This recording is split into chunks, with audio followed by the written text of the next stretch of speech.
Clyde Booth didn't even look at her face when he said it. He looked at the crowd. "That," he said, loud enough for the whole street to hear, jerking his thumb back at Abigail like she was a lame horse someone had tried to sell him, "is what they sent me." He laughed, a short, ugly sound, and the men standing outside Garfield's Feed and Supply laughed with him. "I wrote for a wife, not a charity case." Abigail Harper stood in the dust of Red Creek's main street with her trunk at her feet and 72 hours of train travel still in her bones, and she did not move. She did not cry. She looked at Clyde Booth's broad, sunburned face and understood, with a clarity that felt almost physical, that she had made a catastrophic mistake. She had come 800 miles for this. If you've ever been laughed at in public, so truly laughed at, the kind where strangers join in because it costs them nothing, then you know what the next 60 seconds felt like for Abigail Harper. And if you've never had that happen to you, count yourself fortunate. This is her story. Don't go anywhere. If this kind of storytelling moves you, subscribe to the channel and hit that like button. It means more than you know. And drop a comment telling me what city or country you're watching from. I want to see how far this story travels. Now, let's go back to the beginning. Abigail Harper was 31 years old, which in 1883 Missouri meant she had already outlasted most people's patience with her. She wasn't ugly. That was the thing nobody in Red Creek would ever quite understand, once the story got told and retold over the years. She wasn't ugly. She had a strong jaw and steady brown eyes, and hands that had worked since she was 9 years old. But she was plain in the way that women who spend their energy on survival tend to be plain. No softness left for decoration, no money for the small vanities that made a woman marriageable in the eyes of men who had options. And in Harlow, Missouri, the men who might have wanted her had either married someone else, moved west, or died in the war before she was old enough to matter to them. Her mother had been dead 6 years. Her father, 2. The farmhouse she'd grown up in had been sold to cover debts she hadn't known existed until the lawyer read the paperwork aloud at the kitchen table while she sat there with her hands folded and her face still, learning what it meant to inherit nothing. She'd kept working. She took in sewing. She helped the Caldwell family with their books when Mr. Caldwell's eyes got bad.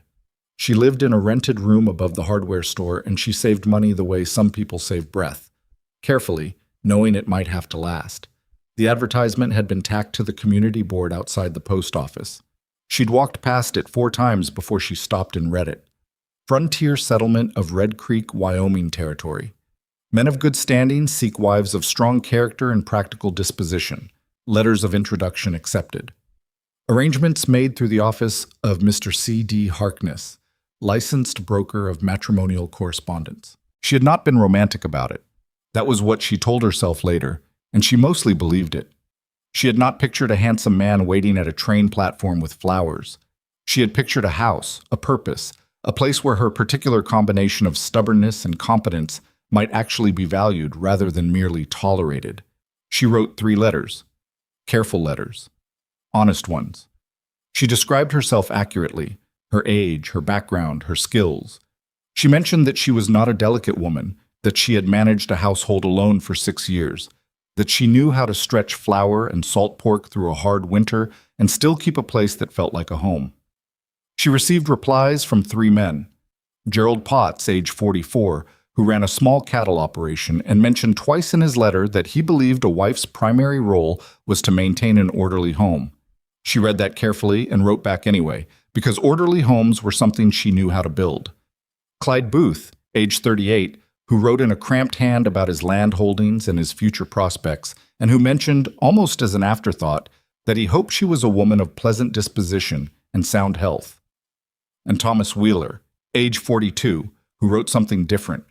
Thomas Wheeler wrote about loneliness. He wrote about the particular silence of a house at the end of a long day when there's no one to talk to, and how a man can work himself to exhaustion and still lie awake at 3 in the morning because the quiet has weight to it. He wrote about wanting a partner, not a housekeeper. He wrote about respect. Abigail had read Thomas Wheeler's letter so many times the paper wore thin at the folds. She wrote back to all 3. She made arrangements with C.D. Harkness's office. She put her name on a contract she read 3 times, which specified that if the arrangement was found unsuitable by either party, she would be entitled to return passage, a detail she noted and remembered. Then she packed her trunk, sold the few pieces of furniture she'd managed to accumulate, paid the last month's rent on her room above the hardware store, and got on a train. She was not afraid exactly. Or she was afraid, but fear had never been enough to stop her before. She sat in the third-class car with her trunk wedged under the seat and watched Missouri become Kansas, become the long, flat breath of the plains. And she told herself that whatever came next, she was equal to it. She had been wrong about that. Or not wrong exactly, but incomplete. The train pulled into the nearest rail stop to Red Creek just after dawn on a Thursday in early October. From there it was a 12-mile wagon ride into town, which Harkness's office had arranged. A taciturn driver named Elroy, who spoke 4 words the entire journey and smelled powerfully of tobacco. Red Creek revealed itself slowly. First a water tower, then a church steeple, then the close cluster of wooden buildings that constituted commerce and civilization on this particular stretch of Wyoming. It was smaller than she'd imagined, which was saying something, because she hadn't imagined it large. The wagon stopped in front of the land office, and Elroy set her trunk in the dirt and drove away without looking back. Abigail stood on the street with her trunk and looked around. The arrangements, as she understood them, were as follows. Gerald Potts was to meet her at the land office at 8 o'clock. She had a letter in her bag confirming this. She was an hour early, which she considered a virtue.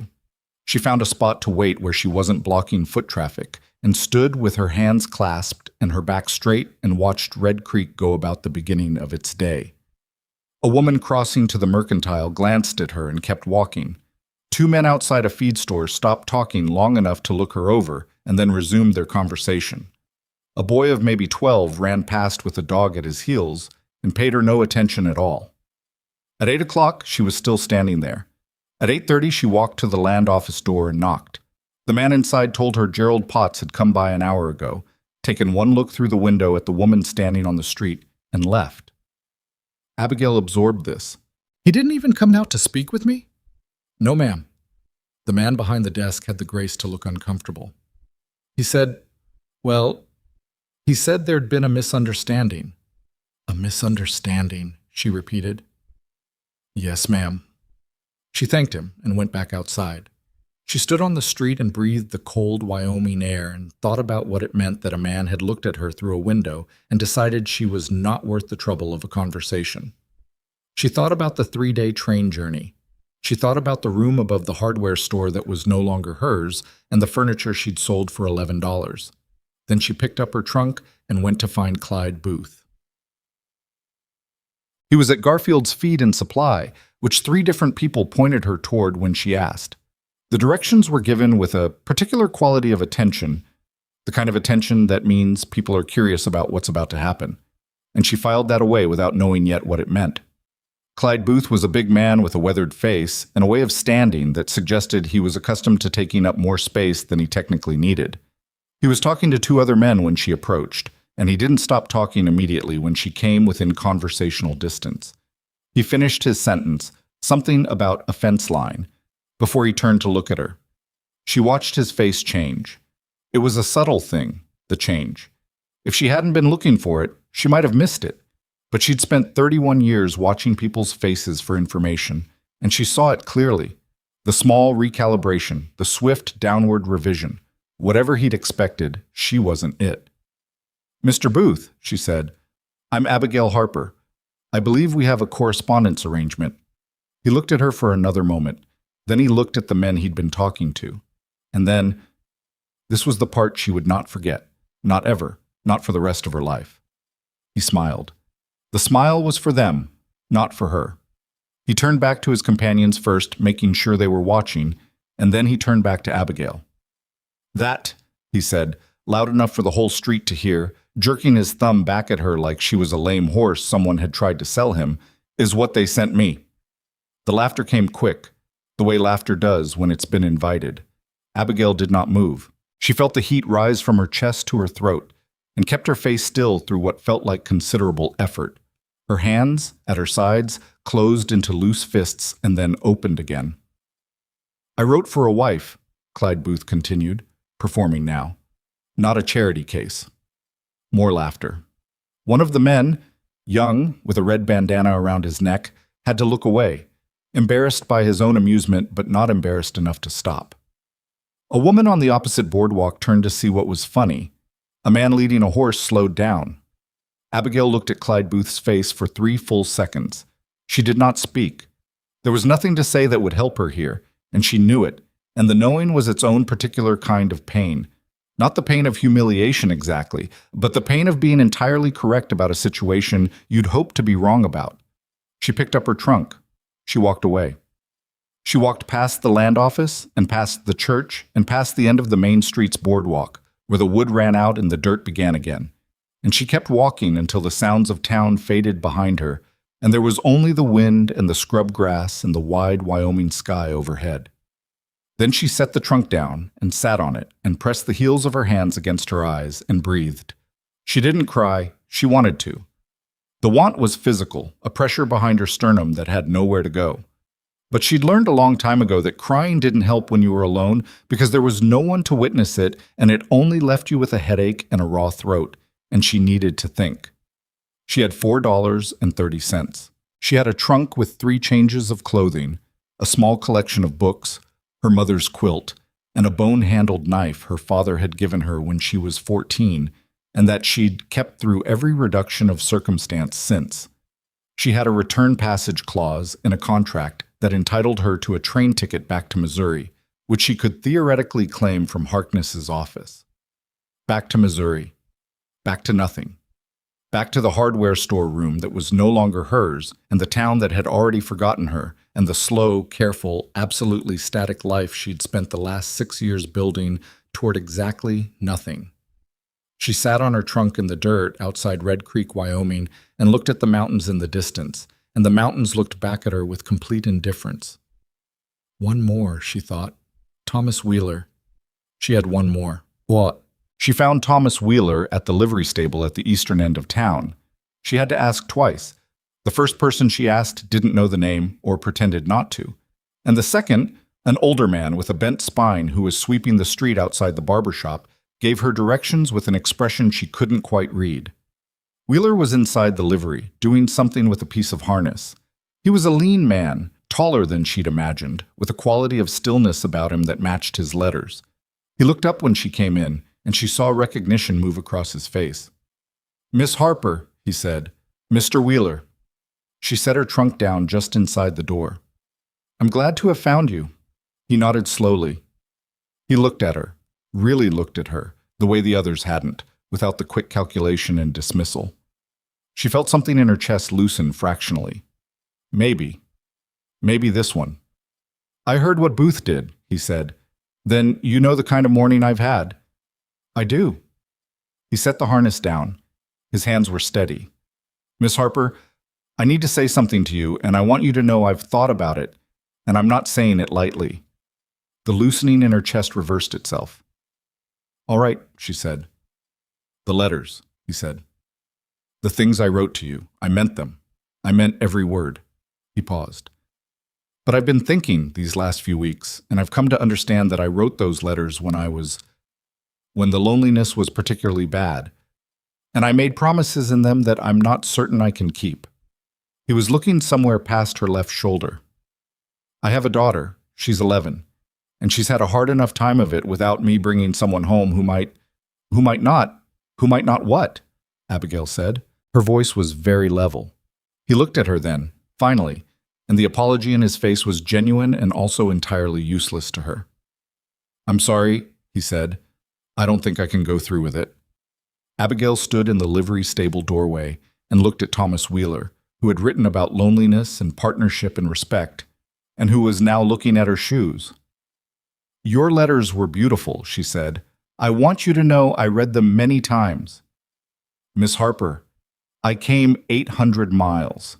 She said it without accusation, just the fact of it, placed between them. "I sold everything I had to get here." "I know." His jaw worked. "I'm sorry. I truly am." She picked up her trunk. She walked out of the livery and back onto the main street of Red Creek, and the street went about its business around her. A woman arguing with a merchant over a length of cloth, a dog sleeping in a patch of sun, two riders coming in from the north trailing dust. And nobody looked at her except to note that she was there, and then to look away again. The return clause was her legal right: $4.30, her trunk, her mother's quilt, her father's knife. A ticket back to Missouri, and a fresh start at nothing. She walked to the edge of the main street and stopped. She stood there long enough that a man almost walked into her, swerved, muttered something, kept going. She was not going back. She didn't know, standing there, what the alternative was. She didn't have a plan. She had 31 years of making things work with whatever happened to be at hand, and she had $4.30, and she had a bone-handled knife, and she was standing in the dirt at the edge of a frontier town in Wyoming while the afternoon got cold around her. But she was not going back. She carried her trunk to a bench outside the general store and sat down and tried to think practically. Practical was what she had. Room and board would cost money she didn't have. She might find day work, cooking, cleaning, laundry, if she asked, but she'd need somewhere to sleep tonight first. The church was a possibility. She did not like the idea of the church, but she liked it better than the alternatives. She was running through the math of her situation, the way she'd learned to run numbers when there wasn't enough of anything, when she became aware that someone had stopped in front of her. She looked up. He wasn't a big man, medium height, medium build, wearing a coat that had seen better decades. He had a face that was neither handsome nor ugly, just weathered in the way that faces get weathered out here. The sun and wind carving their record into the skin. He was perhaps 40 or 45.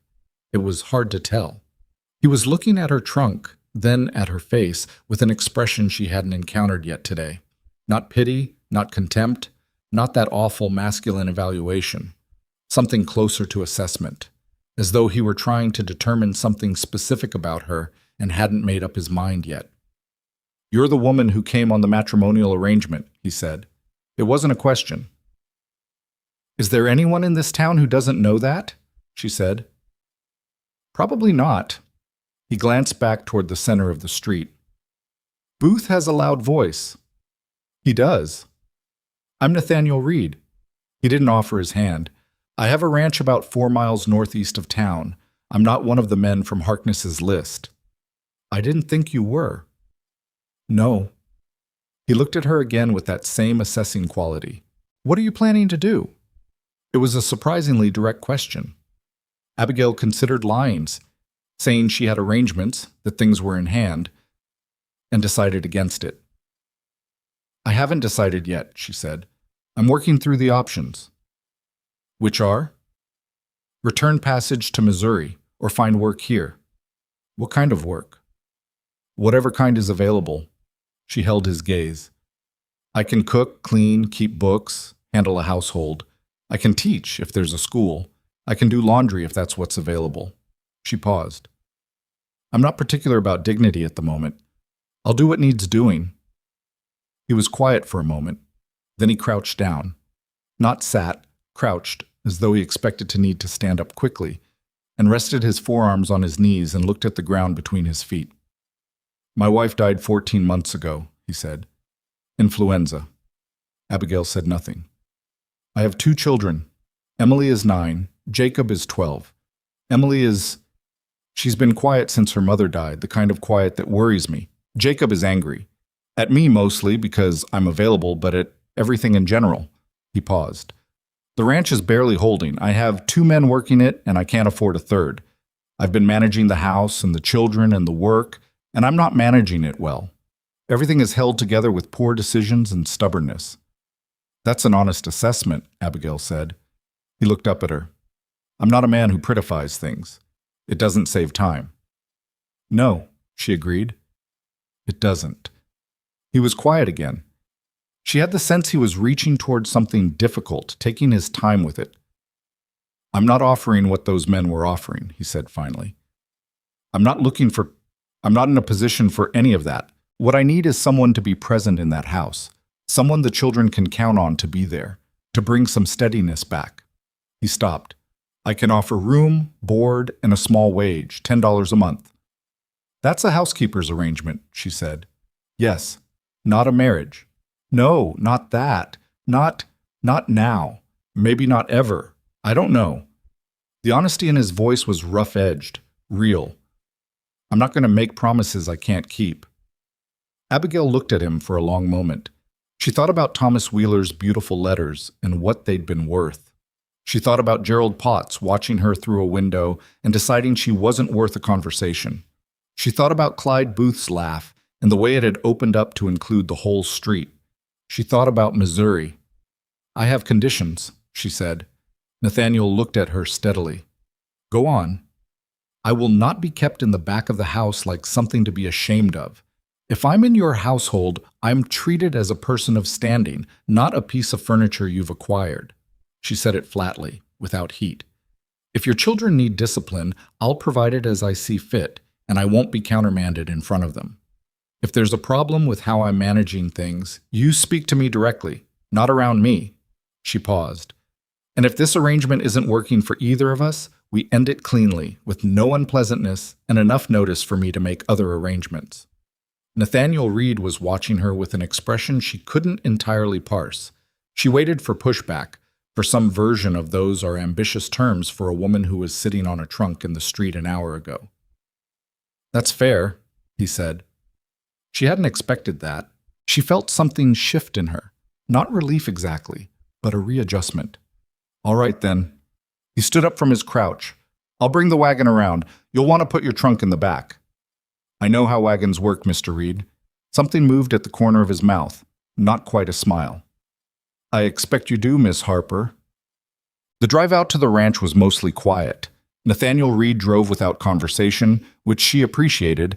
She was exhausted in a way that went down to the cells, and the particular sociability required to be pleasant to a stranger was beyond her current resources. He didn't seem to need talking either. He sat with the reins loose in his hands and his eyes on the road ahead, and the silence between them was not uncomfortable, which was itself a kind of information. The land was flat and then rolling, and then cut by a creek that the wagon crossed with a sound of water against wheels.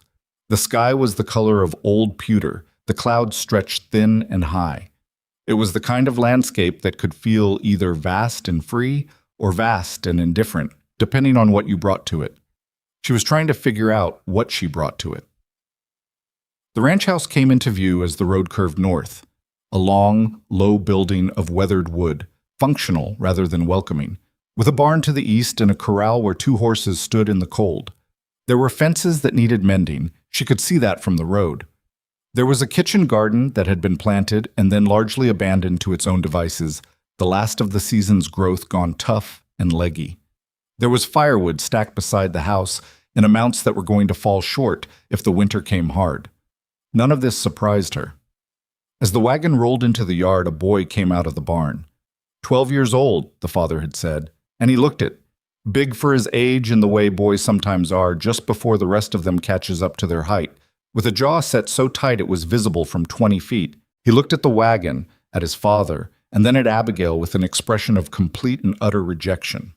Not surprise, just rejection, as though he'd been expecting exactly this and had already decided what he thought of it. Jacob, Nathaniel said. I see her, Jacob said, and went back into the barn. Nathaniel got down from the wagon and helped her with the trunk without comment. She noted that he'd seen the boy's response and chosen not to address it immediately, which was either wisdom or avoidance, and she couldn't yet tell which. Emily's inside, he said. The kitchen was cold. That was the first thing she noticed. Someone had let the stove go down, and the room had the slightly damp chill of a space that hadn't been warm in hours. It was clean in the way that spaces get clean when function is the only operating principle. Things put where they belong out of habit rather than care. No softness, no small touches that suggested anyone had thought about making it pleasant. A girl sat at the kitchen table. She was 9 years old, small and fine-boned with her father's gray eyes, and she was very still. She was looking at her hands, which were folded on the table in front of her. She did not look up when they came in. Emily? Nathaniel said. This is Miss Harper. Emily looked up. She had a face that had been, this was the only way Abigail would ever be able to describe it, evacuated. As though the person who used to live there had packed up and left and no one had moved in to take her place. She looked at Abigail with those gray eyes and then looked back down at her hands. Hello, Emily. Abigail said. Nothing. Nathaniel was watching his daughter with the specific pain of a man who loves something and doesn't know how to reach it. He looked at Abigail. She shook her head very slightly, meaning, don't push it, not now. He looked relieved and then guilty about being relieved, and she filed that away too. The stove needs attention, she said. Is there wood near the back door? Should be, Nathaniel said. She found wood, she got the stove going, she found the kitchen's organization through the process of looking for things. Here the flour, here the salt pork, here the small collection of cast iron she was going to have to work with because it was what there was. She found a half-made loaf of bread abandoned on the counter that was past saving. She found a pot of something on the cold stove that had been there long enough to be a problem. She dealt with the pot, started fresh water heating, and began the very specific process of figuring out what could be made from what was available. Emily sat at the table and watched her hands. Abigail didn't try to draw her out. She worked, and she moved through the kitchen with purposeful quiet, and after perhaps 20 minutes she was aware that Emily had looked up twice, once when Abigail knocked something over and caught it, once when she began humming a low, tuneless sound that was less music than habit. She didn't look at Emily when she noticed this. She kept working. The boy came in at dusk. He sat at the table across from his sister and looked at the meal being prepared with an expression designed to communicate that he expected it to be bad, and would not be surprised or grateful if it turned out otherwise. He was so completely 12 years old in his performance of hostile indifference that Abigail had a sudden sharp memory of her brother at that age and felt something unlock briefly in her chest. She served the meal without ceremony. Biscuits, salt pork with whatever canned vegetables she'd found, the broth she'd managed with the bones from the back of the cold box. Nathaniel ate. Jacob ate, in the manner of someone eating under protest. Emily ate perhaps a third of what was put in front of her and pushed the rest around. Nobody talked much. The quiet was different from the wagon's quiet, heavier, full of things that hadn't been said for 14 months and were now calcifying. Abigail ate her own meal and listened to the particular sound of a broken family trying to occupy the same space, and she thought, this is what I'm working with. She had worked with worse. She thought. After dinner, Nathaniel showed her to a room at the back of the house, small, with a single window that faced north and a bed with a mattress that was going to require some attention. Her trunk fit at the foot of the bed. The room was cold. This all right? Nathaniel said. It's fine, she said. He nodded. He stood in the doorway for a moment as though he wanted to say something, and then apparently decided against it. Thank you, he said, and closed the door.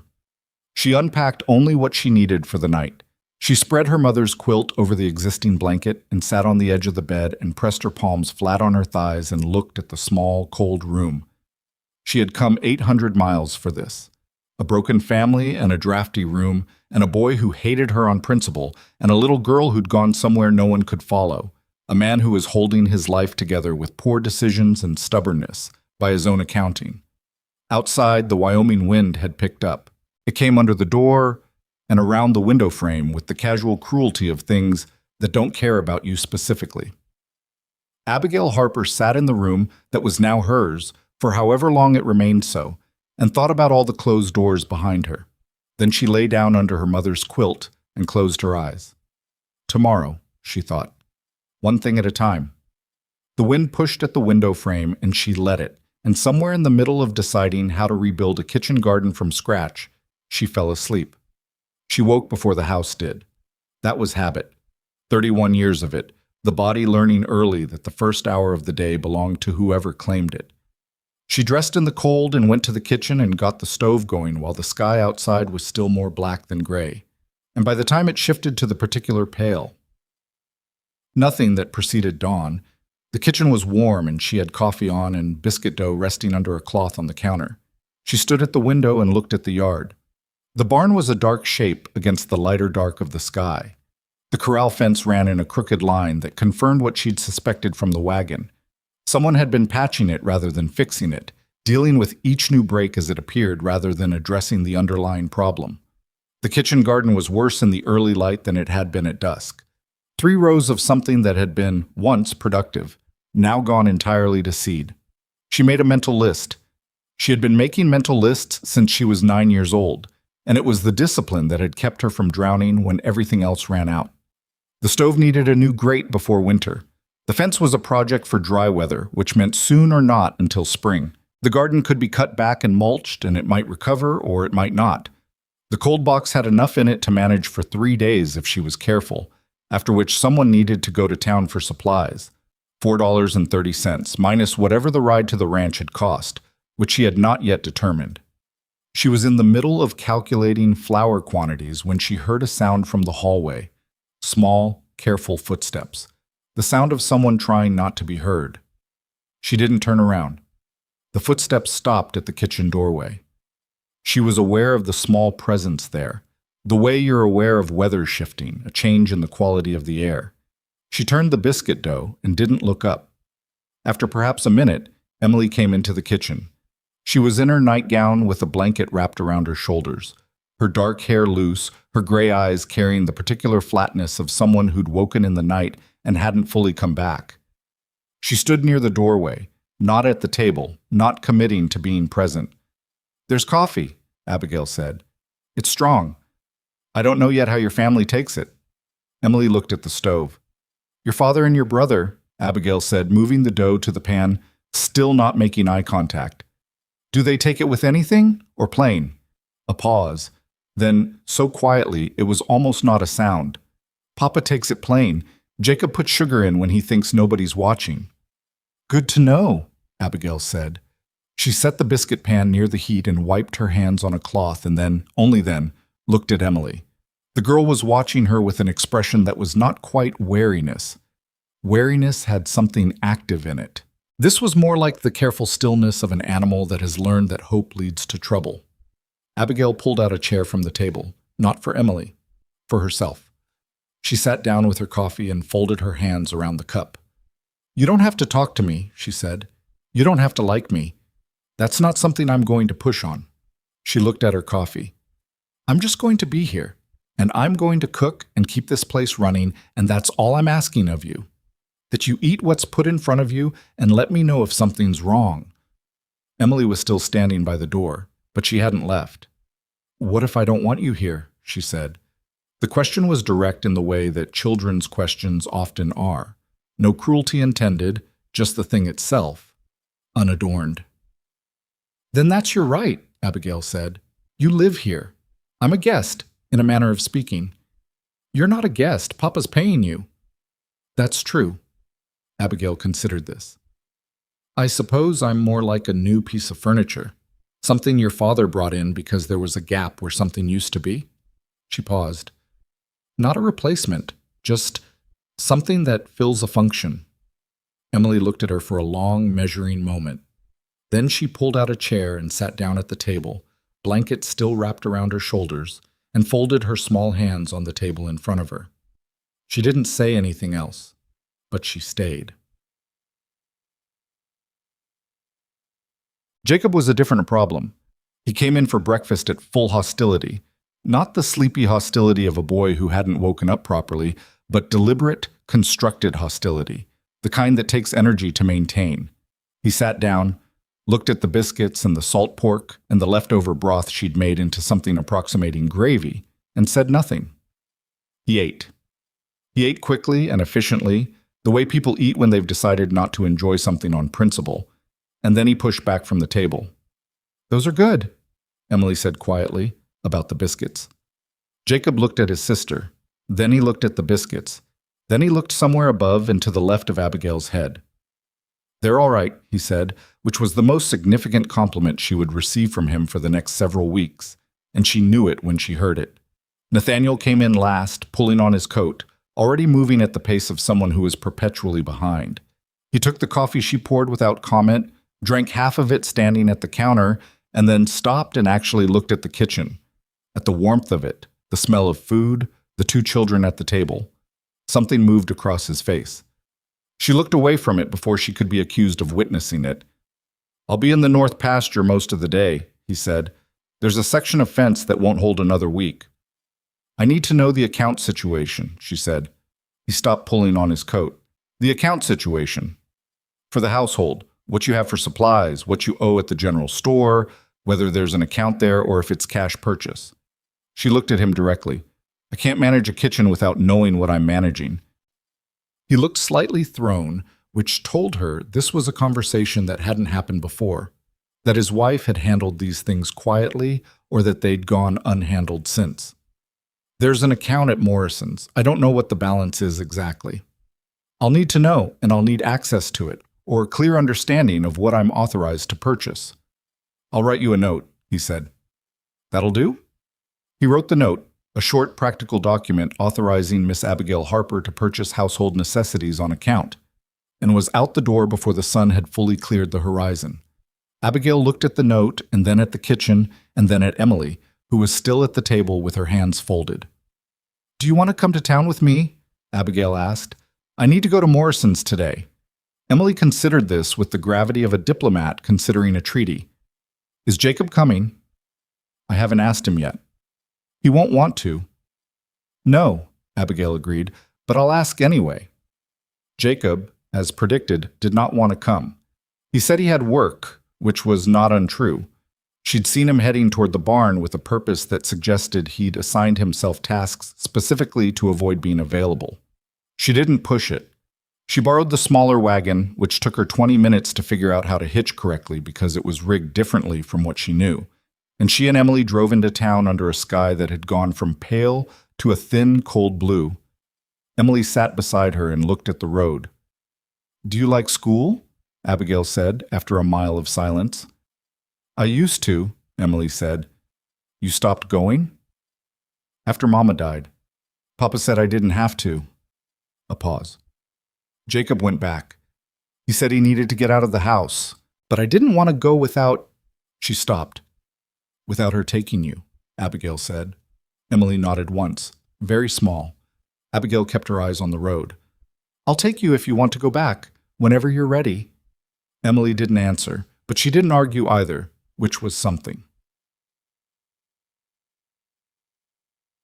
Quote, Morrison's general store was run by a man named Cy Morrison, who was short and brisk and looked at Abigail's note with the expression of a man trying to determine if he was being taken advantage of. He checked the signature, checked Abigail's face, checked the note again. You're from the matrimonial arrangement, he said. I'm working for Nathaniel Reed, she said pleasantly. He's authorized me to manage the household account. Heard those arrangements didn't work out. He was still looking at the note. I'm working for Nathaniel Reed, she said again, with the same pleasant tone that meant she would say it as many times as necessary and not one word beyond it. He let it go. He showed her the balance on the account, which was larger than Nathaniel had implied and smaller than it would need to be to get through winter, and she began working through what she needed with the systematic efficiency of someone who'd been making things stretch since childhood. She did not buy anything that wasn't necessary. She bought a few things that weren't expected because she'd learned that small, unexpected things, a packet of dried apple, a decent length of cotton she'd cut into curtains for the kitchen, had a way of telling people they mattered without requiring anyone to say so. She was counting out what she'd selected when she heard the voice behind her. Well, she's still here. She knew the voice before she turned. Clyde Booth with one of his companions from the morning before. The young one, red bandana replaced with a brown one. Same quality of person. Booth was leaning against the counter at the other end of the store, watching her with the particular amusement of a man who finds himself funnier than other people do. Abigail did not turn around. She finished counting her selections, moved a tin of salt to the side, picked up the dried apple. Figured you'd be on the train by now, Booth said. He wasn't talking to her exactly. He was talking to the room, to his companion, to the air. The performance continued without a specific audience. Guess even Missouri didn't want her back. Cy Morrison was looking at his counter with great attention. Emily was standing beside Abigail, very still. Abigail set the dried apple down and turned around. She looked at Clyde Booth with the same flat, measuring look she'd given him on the street, and she let the silence sit between them long enough to have weight. Mr. Booth, she said, I've been in this town less than 24 hours, and you've already made yourself memorable. I admire the efficiency. His companion made a sound that was almost a laugh before suppressing it. Booth's smile flickered. I'm just saying. I heard what you were saying. She picked up the dried apple again and turned back to the counter. I've heard everything you've had to say. I find I don't have much to add. She completed her purchase. She did not look at Clyde Booth again. When she and Emily walked out of the store, she felt his stare on her back like a hand between the shoulder blades, and she kept her spine straight and her pace even, and she did not hurry. On the wagon, heading back, Emily said, "You didn't get scared." "I was a little scared," Abigail said. Emily looked at her. "You didn't act it." "No." Abigail clucked the horse forward. "Sometimes you can't afford to. The acting and the feeling aren't always the same thing." Emily sat with this for a mile, then, "Mama used to say something like that." Abigail said nothing. She let the words find their own place in the air between them. The weeks that followed were not a transformation. This was important later when people tried to make the story simpler than it was. They wanted a turning point, a moment, the exact day things changed. There wasn't one. There were 100 small days, each one incrementally different from the last, none of them dramatic on its own. She learned the ranch's rhythms. She learned that the two ranch hands, DeVere and a quiet man named Ott, ate lunch at the barn rather than the house, and she started leaving food there without being asked, which produced a cautious gratitude she didn't require acknowledgement of. She learned that Nathaniel came in late on nights when he'd been trying to repair equipment, which meant dinner needed to hold, and she learned to plan accordingly. She learned that Emily's stillness was not depression in any simple sense, but something more specific, a kind of suspension, the self waiting to know if it was safe to come back. Jacob was the harder study. He maintained his hostility with real commitment, the way some people maintain grudges, not because they still feel the heat of the original injury, but because letting it go would require admitting they'd been holding it for no reason. He did his chores, he ate his meals, he responded to direct questions with direct answers, and offered nothing else. But she noticed things. He corrected his sister's arithmetic one evening without being asked, when Emily was working at the table and made an error in her addition. He did it quietly, without making her feel stupid. He brought in extra wood on a cold morning without being told. When DeVere's horse threw a shoe and DeVere was cursing about it in the yard, Jacob, who was 12 years old and had apparently been paying closer attention than anyone realized, came out and told him where the spare shoes were kept. He was not, Abigail decided, an angry boy by nature. He was a boy who'd chosen anger as a response to grief, because anger at least had edges, had something to push against. Grief had nothing. You couldn't fight grief. Anger was cleaner. She understood that. She let him be angry and stayed consistent around it, which was both harder and easier than doing something dramatic. Consistency was the work she knew how to do. The day he spoke to her voluntarily, the first time, was 3 weeks in.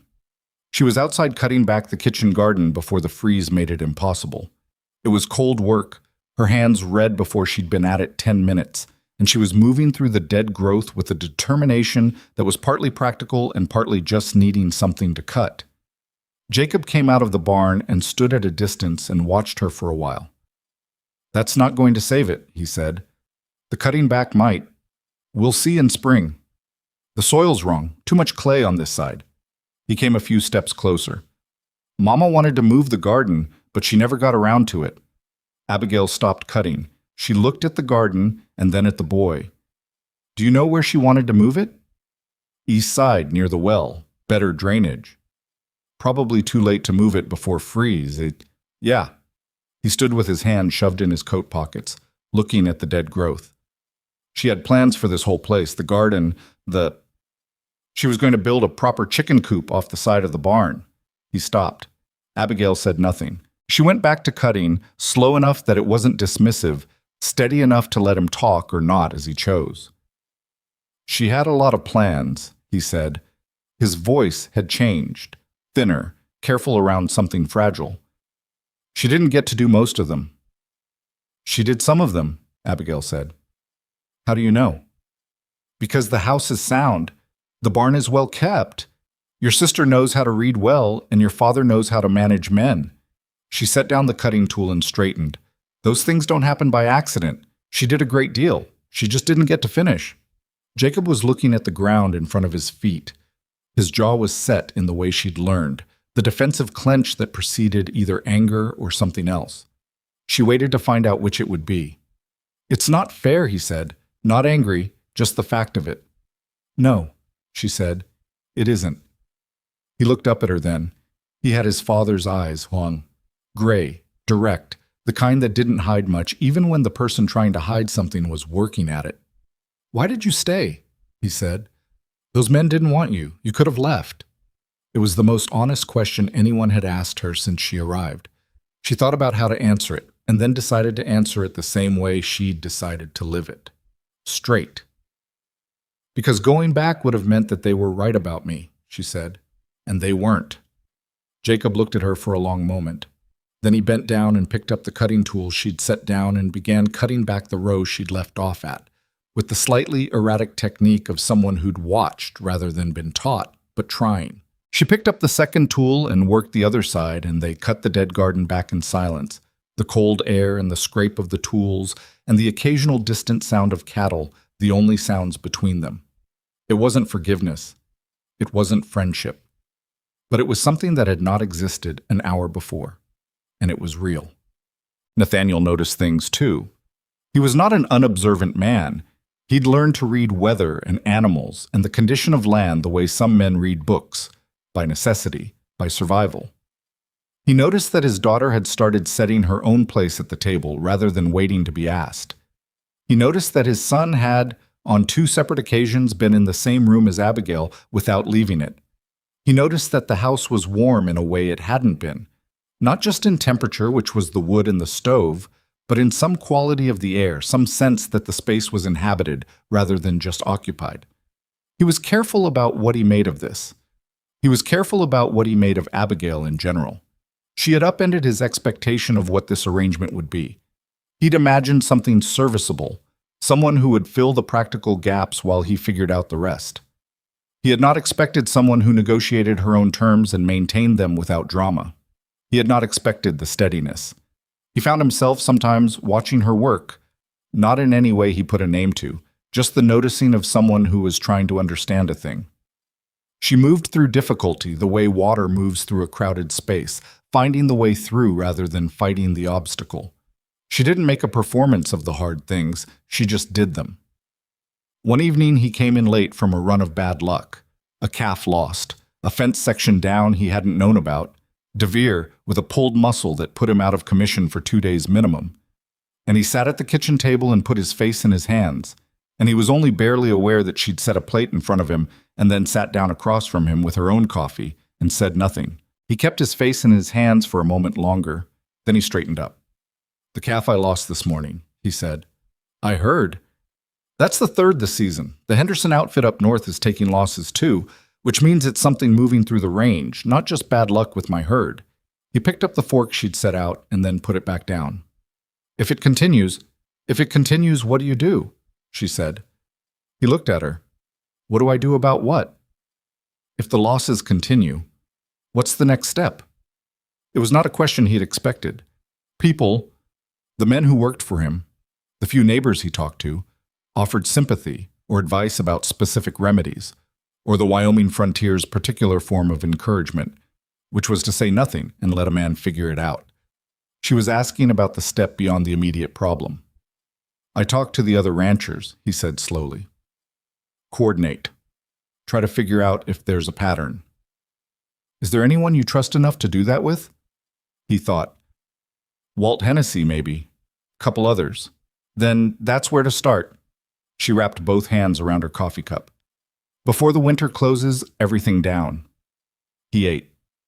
She stayed at the table, not filling the silence with talk, not leaving to give him space, just present, which was its own kind of company. He ate half the meal and then stopped and looked at her. "Can I ask you something?" he said. "You can ask." "What did you expect? When you answered those advertisements, what did you think it was going to be?" She looked at her coffee for a moment. "Something practical," she said. "A situation where what I had to offer was actually useful. I didn't—" She stopped, started again. "I didn't have romantic ideas about it. I'm 31 years old and I've been managing alone for 6 years. I know what I'm good at and what I'm not." She glanced up. I expected it to be a business arrangement that might, over time, become something more. If both people decided that's what they wanted. And now? She met his eyes steadily. Now I have a clear picture of what this particular business arrangement is, and I'm deciding if I can work with it. He held her gaze. There was something in his expression she couldn't entirely name. Not quite admiration, and not quite discomfort. Something between the two that might have been the beginning of something else entirely. "And can you?" he said. "I think so," she said. "Ask me again in spring." He almost smiled. It was a close thing. Something moved at the corner of his mouth and then settled back into the habitual gravity of his face. But she saw it. It was DeVere who told her about the debt. He came to the kitchen door one morning while she was working, his arm still wrapped from the pulled muscle, and he said he needed to talk to her about something and came inside when she gestured for him to. He sat at the table with his hat in his hands, and he looked like a man who'd been deciding whether to say something for longer than was comfortable. "You should know," he said, "that Calloway's been around." She set down what she was holding. "Calloway." "Martin Calloway. He runs the Red Creek Lending Association, which is a fine name for what it is, which is a man who loans money to frontier families when they're desperate and then collects in ways that aren't always above board." DeVere turned his hat in his hands. "Reed took a loan from him 2 years ago, after Mrs. Reed got sick when the bills were bad. Calloway's been circling, asking questions around town about the state of the ranch." "What kind of questions?" "The kind that sound like he's thinking about calling in the debt early." He looked at her directly. "Reed doesn't know I'm telling you this. He's a proud man. He wouldn't like me going around him." "Why are you telling me then?" DeVere was quiet for a moment. "Because you seem like someone who does something with information," he said, "and the rest of us mostly just worry." She thought about this after he left. She thought about it while she worked, turning it over the way she turned problems, looking for the edges, the structure, what was solid and what was soft. A loan, a lender who was asking questions around town, a ranch already running thin. She would need to see the paperwork. She didn't ask Nathaniel directly. Not yet. She needed to understand the shape of the thing before she brought it to him, because she could already see the way a man like Nathaniel would respond to finding out someone had been talking about his finances, with anger, and then with the pride-driven silence that made problems worse. She needed facts first. She asked Emily casually in the way of asking where papers were kept in the house. For the supply list, she said, so she could plan ahead. Emily, who had begun to follow her around the kitchen like a small, careful shadow, showed her the desk in the back room where Nathaniel kept his records. That evening, after the children were in bed, and Nathaniel was still in the barn with a lantern doing something that would keep him occupied another hour, she sat at the desk and went through the papers with the same methodical attention she'd given to the household accounts. She read slowly, carefully, because legal language was designed to confuse and she refused to be confused by design. The loan document was at the bottom of the third stack. She read it twice. Then she sat back in the chair and looked at the ceiling and thought for a long time. The terms were not what Nathaniel had agreed to. She could see that clearly now. Not the original terms, which were printed on one page in straightforward language, but the amendment buried on page 4, which had been added in smaller print and which changed the repayment structure in ways that were not advantageous, and which, she suspected strongly, had been explained to Nathaniel in a way that obscured what they actually meant. She put the papers back in order and returned them to the desk. She lay in bed that night under her mother's quilt and thought about what she had, what she knew, what could be done with it. She had been in Wyoming 6 weeks. She had come with $4.30 and a trunk and a stubbornness she'd never quite found a use for in Missouri. She had a broken family beginning, slowly, to be less broken. She had a ranch hanging on the edge of someone else's ambition.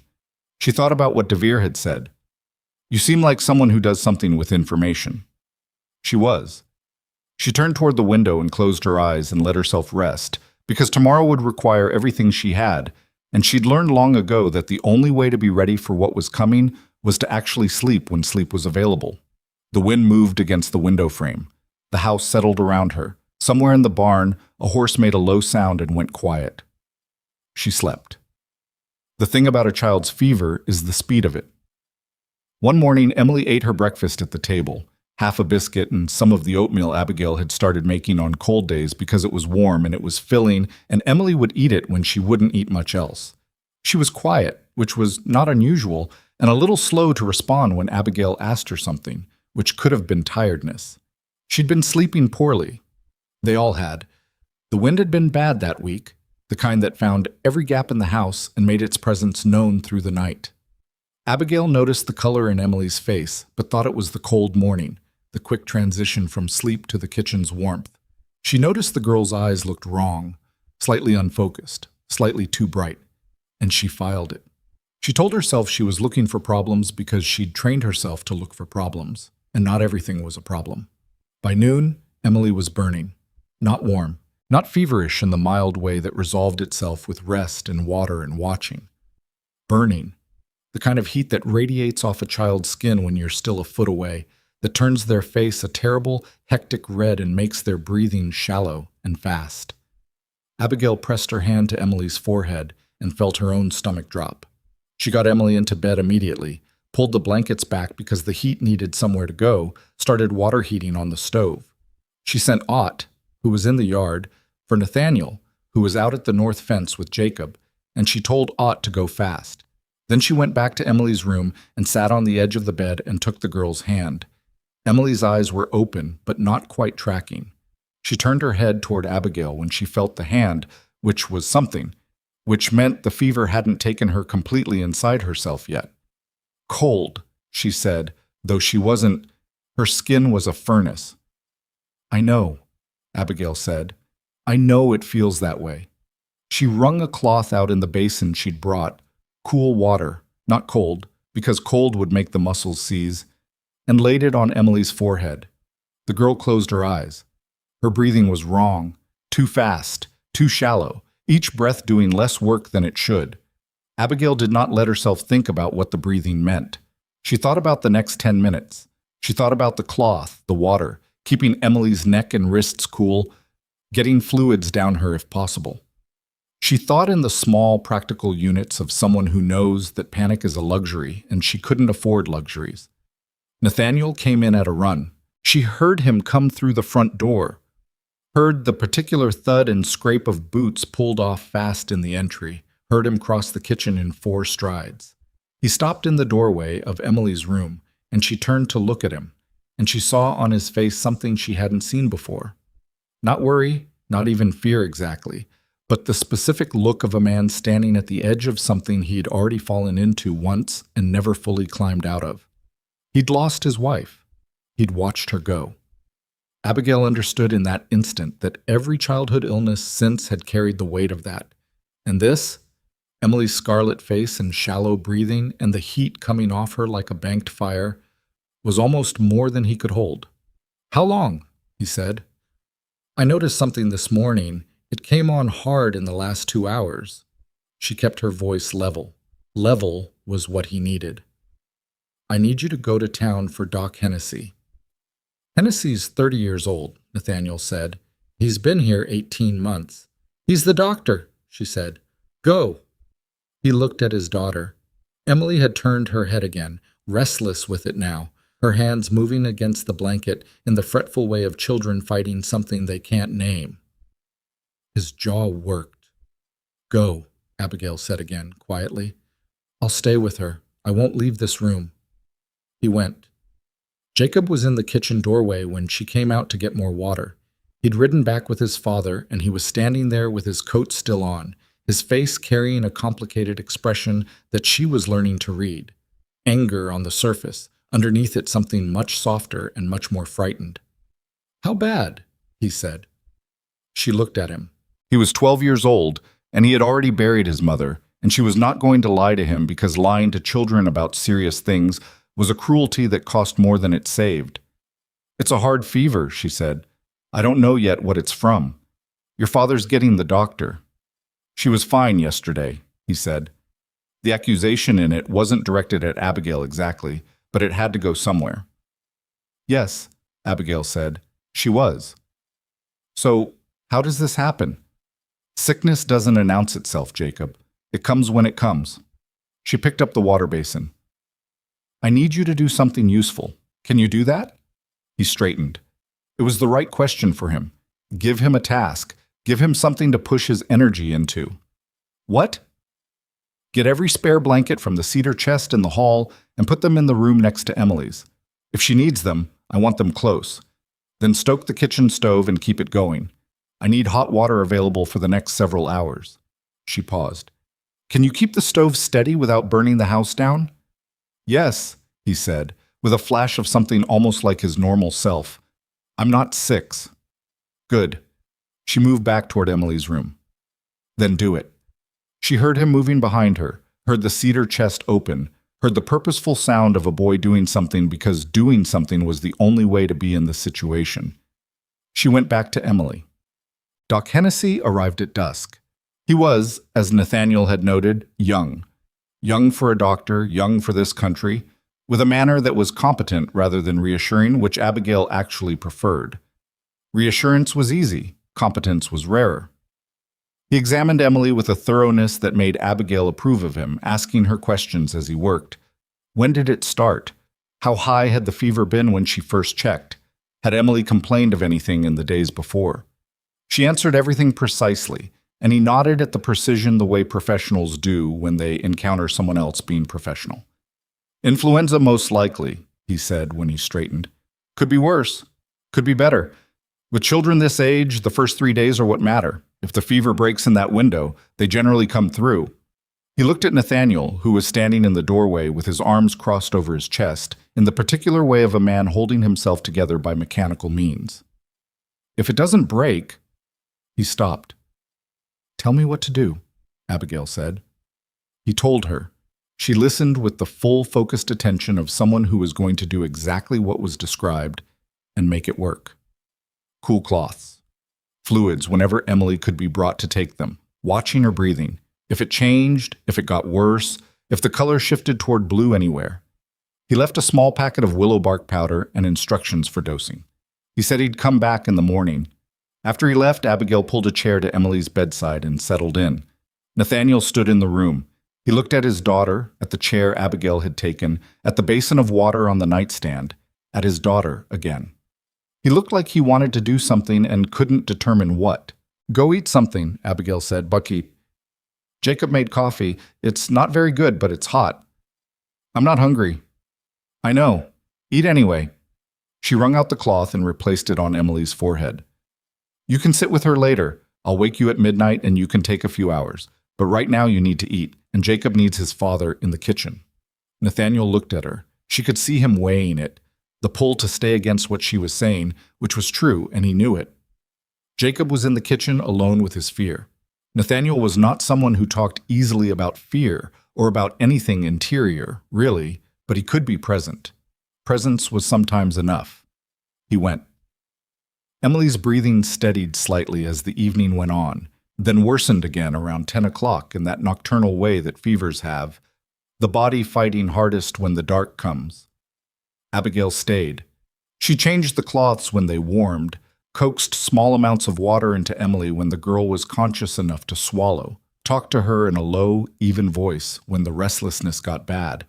Not about anything specific, just sound, just the presence of another person.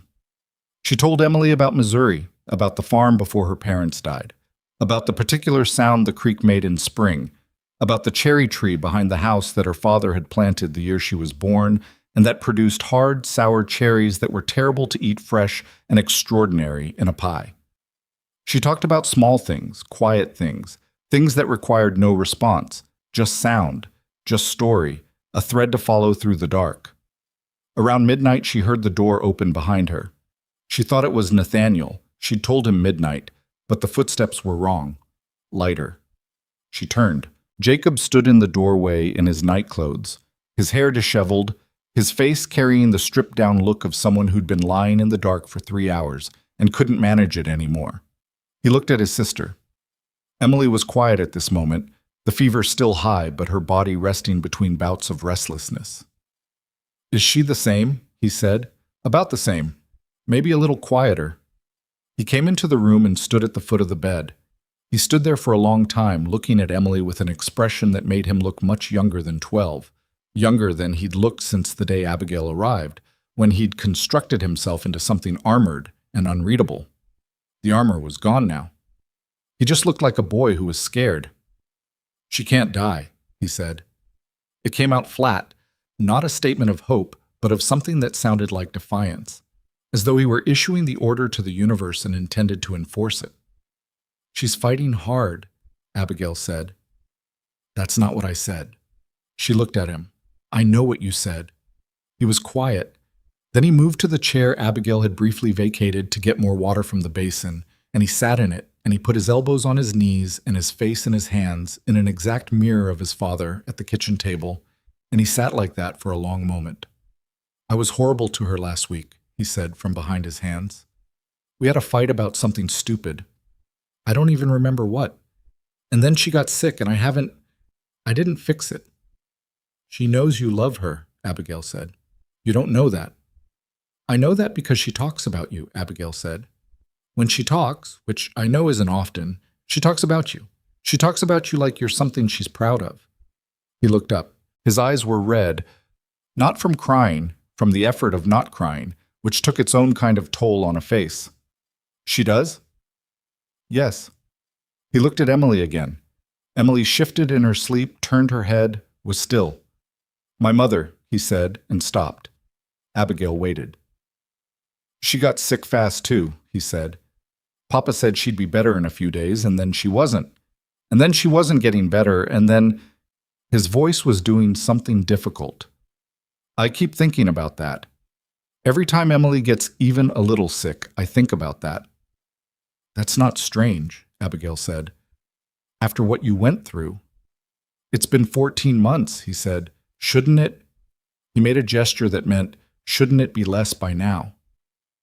"No," Abigail said, "not for something like that." He looked at her then, and something in his face had changed, not softened exactly, but opened. The way a fist opens when the thing you were holding stops being something you can hold. "How do you know?" She looked at the sleeping face of his sister and thought about her own mother, dead 6 years, dead in the particular way of people who exhaust themselves long before the end comes, and how she still sometimes woke expecting to hear her voice. "I just know," she said. He sat in the chair for another hour. She let him. She didn't tell him to go back to bed, didn't suggest it would be better or more sensible or more productive. He was exactly where he needed to be, and she knew that, and she sat on the other side of Emily's bed, and they kept watch together. Around 2 a.m, he fell asleep in the chair. She put the extra blanket from the hall over him and left it. Met. The second day was worse. The fever climbed. Doc Hennessy came back in the morning, examined Emily with the same careful thoroughness, adjusted the willow bark dose slightly, and told Abigail with the honest neutrality of someone who didn't want to create false hope or unnecessary despair that they were in the hard part, and there was nothing to do but manage it. Nathaniel paced. He couldn't help it. It was his nature in crisis to move, to do something, and there was nothing to do, which was its own specific torture. He went in and out of Emily's room, sat with her for stretches of time, then got up and walked the hall. He went out to the yard twice and came back twice and wasn't sure why he'd gone either time. On the second afternoon, he found himself in the kitchen while Abigail was there briefly refilling the water basin. And she was moving with the same focused efficiency she'd had since the fever started. Not frantic, not performative, just working, doing what was in front of her. And he said, "How are you doing this?" She looked at him. "Doing what?" "Staying calm." She set the basin on the counter. "I'm not calm," she said. "I'm managing. There's a difference." "You look calm." "I look functional," she said. "What would happen if I didn't?" He had no answer for that. He sat at the kitchen table with his hands flat on the surface, and she watched him for a moment. The worn-down look of him, the particular exhaustion of a man fighting something he has no weapon for. "She's going to be angry at you," Abigail said, "when she gets better." He looked up. "What?" "Emily. She's 9, and you've been hovering outside her door for 2 days, and when she gets better, she's going to want to feel normal, and she won't be able to feel normal with you watching her constantly." She said it without cruelty, just the fact. You'll have to let her be sick and then be well, and then be a regular child again. That's going to be hard for you." He stared at her. Then something in his face cracked sideways. Not grief exactly, but the release of something held too long. "You're telling me to plan for the recovery," he said. "I'm telling you she's going to recover." He sat with that. He turned it over. He looked at his hands on the table. "You sound sure," he said. "I am sure." She picked up the basin. "Now go sit with her for an hour. Actually sit. Not pace, not hover. Sit beside her and be still. She can hear you even when she's like this." She left him to it. The third night was the one that mattered. Abigail had learned in the years of managing things alone to recognize the pivot point, the moment in a crisis where things either turn or don't. It had a particular quality of stillness to it, a held breath in the world that you could either read correctly or miss entirely. She sat with Emily through the third night, and she felt it around 2 a.m. The quality of the girl's breathing shifted. Not worse. Something else. A deepening, a slowing, the frantic pace of the body fighting, settling into something more purposeful. The heat against her hand when she pressed the cloth to Emily's forehead felt not less, not exactly, but different, less chaotic. She changed the cloth. She sat back. She watched Emily's chest rise and fall. Around 3 o'clock, Emily opened her eyes. Not the unfocused, fever-bright eyes of the last 3 days. These were present. They were Emily's eyes. Gray, direct, slightly confused, but there. "I'm cold," Emily said. Abigail pulled the blanket up. She had to stop herself from pressing her hand to her own mouth. "Better?" she said. Emily blinked slowly. "How long was I asleep?" "A while," Abigail said. 3 days. Emily absorbed this. "Is Papa scared?" "He was." "And Jacob?" "Very much so." Emily was quiet for a moment, her eyes moving around the room with that slow, careful motion of someone relearning their surroundings. Then she looked at Abigail. "You stayed," she said. "Yes." "The whole time?" "Your father took some shifts." Emily looked at her with a long, measuring expression that was both childlike and not. The look of someone who is adding information to a picture they've been assembling for a while. "You didn't have to," she said. "No," Abigail said. "I didn't." Emily was quiet. Then, "Thank you." She went back to sleep within minutes. Real sleep this time, not the restless, fever-driven half-consciousness of the past 3 days, but deep, calm sleep, the body taking what it needed now that the crisis had passed. Her color was still off, but the red was fading. Her breathing was steady. Abigail sat in the chair and let herself breathe. She hadn't let herself feel much in 3 days, had kept it all at the operational level, had managed and measured and watched and acted. Now she sat in the chair beside the sleeping child and let the accumulated weight of the last 72 hours settle through her, which was uncomfortable and necessary in equal measure. She heard the hall floor creak. She looked up. Jacob was in the doorway again. He'd been doing this all 3 nights, unable to stay in his room, pulled back here by something he probably couldn't have named. He looked at his sister and then at Abigail, and she could see the question on his face before he asked it. "Her fever broke," Abigail said quietly. "A little while ago. She woke up. She's sleeping properly now." Jacob didn't say anything. He stood in the doorway and looked at his sister's sleeping face, and his throat moved. He pressed the back of his hand to his mouth in a gesture so like his father's that Abigail had to look away. Then he crossed the room and he sat on the floor beside Abigail's chair. Not the chair, the floor, beside her, and put his back against the wall and his knees to his chest, and they sat together in the dark while Emily slept. After a few minutes, he said very quietly, "I was wrong about you." She didn't say anything. "When you first came," he said, I thought my dad was trying to replace something you can't replace. And I thought you'd leave anyway, the way things leave." He stopped. "I was wrong." She looked at his profile in the low lamplight. The set jaw, the serious gray eyes, the face that was still a boy's, but carrying things that were too heavy for it. "You weren't entirely wrong," she said. "You were protecting yourself and your sister. That's not a bad instinct. It wasn't fair to you." "No," she agreed, "but you're 12. 12 isn't required to be fair. It's required to survive." She paused. "You've been surviving. That's enough." He looked at her then, and she saw something in his face that she'd been watching for without admitting she was watching for it.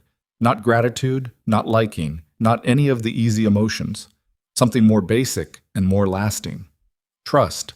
The tentative, grudging, extremely serious trust of a child who's been burned and has decided to try again anyway. "Okay," he said. "Not to anything in particular. Just okay." They sat. Emily breathed in the steady, calm rhythm of someone coming back from somewhere difficult. The lamp burned low. The house was quiet around them. Abigail was not sure how much time passed before she heard Nathaniel's footsteps in the hall. She'd told him to sleep, had been firm about it, and he'd lasted longer than she'd expected before the worry overwhelmed him. He appeared in the doorway and looked at the room, at Emily, at Jacob on the floor, at Abigail in the chair. "Her fever broke," Abigail said. Nathaniel went still. It was a particular kind of stillness, the kind that happens when something you've been braced against stops. "She woke up," Abigail continued. "She was asking about you." He crossed the room in 3 steps and crouched beside the bed and took his daughter's hand and held it, and for a long moment he stayed like that, his head bent, his broad shoulders doing something she wasn't going to look at directly. Jacob got up from the floor. He stood beside his father, and Nathaniel reached out without looking and put his hand on the back of his son's neck. And they stayed like that, father and son beside the sleeping girl, while Abigail quietly stood and carried the basin to the doorway to give them the room. She was almost out the door when Jacob said, "Mom?" She stopped. It was the first time. She knew it was the first time by the way he said it. Not easily, not as a habit, but the way you say a word for the first time in a new language when you're not entirely sure you're pronouncing it correctly, but you've decided to try. It landed in the quiet room with the weight of something chosen. She turned back. Jacob was looking at her. His father was looking at her too now, and his expression was something she didn't have a name for. "Thank you," Jacob said, "for staying with her." She nodded once. She went to the kitchen. She stood at the counter and looked at the dark window and the dark outside, and let herself feel the fullness of what was in her chest, which was complicated and real and more than she'd expected to feel in Wyoming, in this particular life, this particular arrangement that was becoming something she didn't yet have a word for. She made coffee. She stood at the stove and waited for it, and the first gray light of dawn was beginning when Nathaniel came into the kitchen. He didn't say anything for a moment. He stood in the doorway looking at her with that same unnameable expression. "Coffee?" she said. "Please." She poured 2 cups. She set one on the table and sat across from it, and he sat, and they drank in the silence that was not the silence of people with nothing to say, but the silence of people who have more to say than the morning can hold. "Jacob called you Mom," Nathaniel said. "I heard." He looked at his hands around the cup. Is that all right?" She thought about it, thought about Emily's gray eyes and Jacob on the floor beside her chair, and the particular quality of this house over the past 6 weeks, the slow, unsteady way it was coming back to something that could be called living.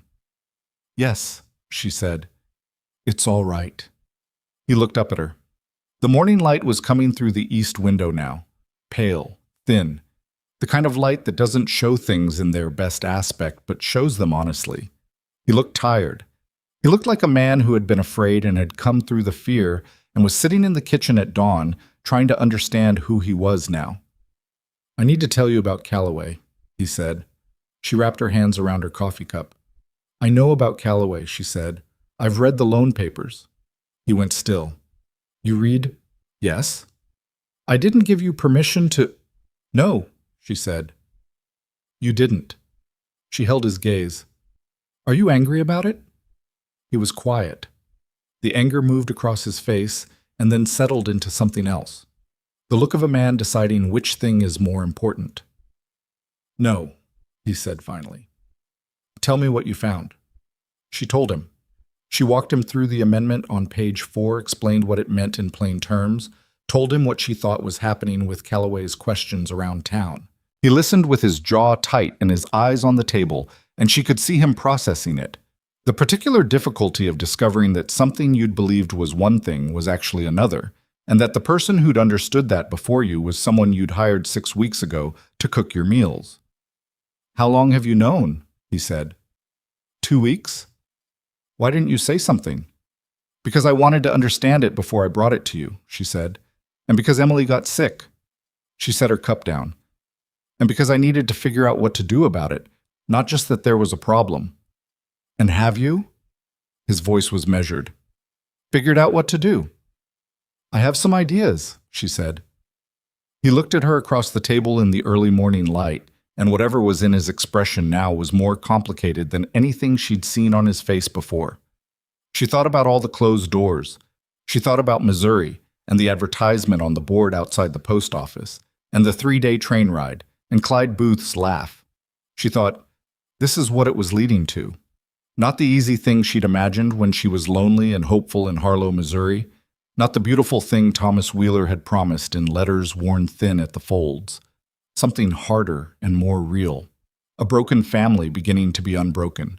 A ranch that needed saving. A man looking at her across a kitchen table at dawn with the face of someone who was starting to understand what he had. "Tell me," Nathaniel said.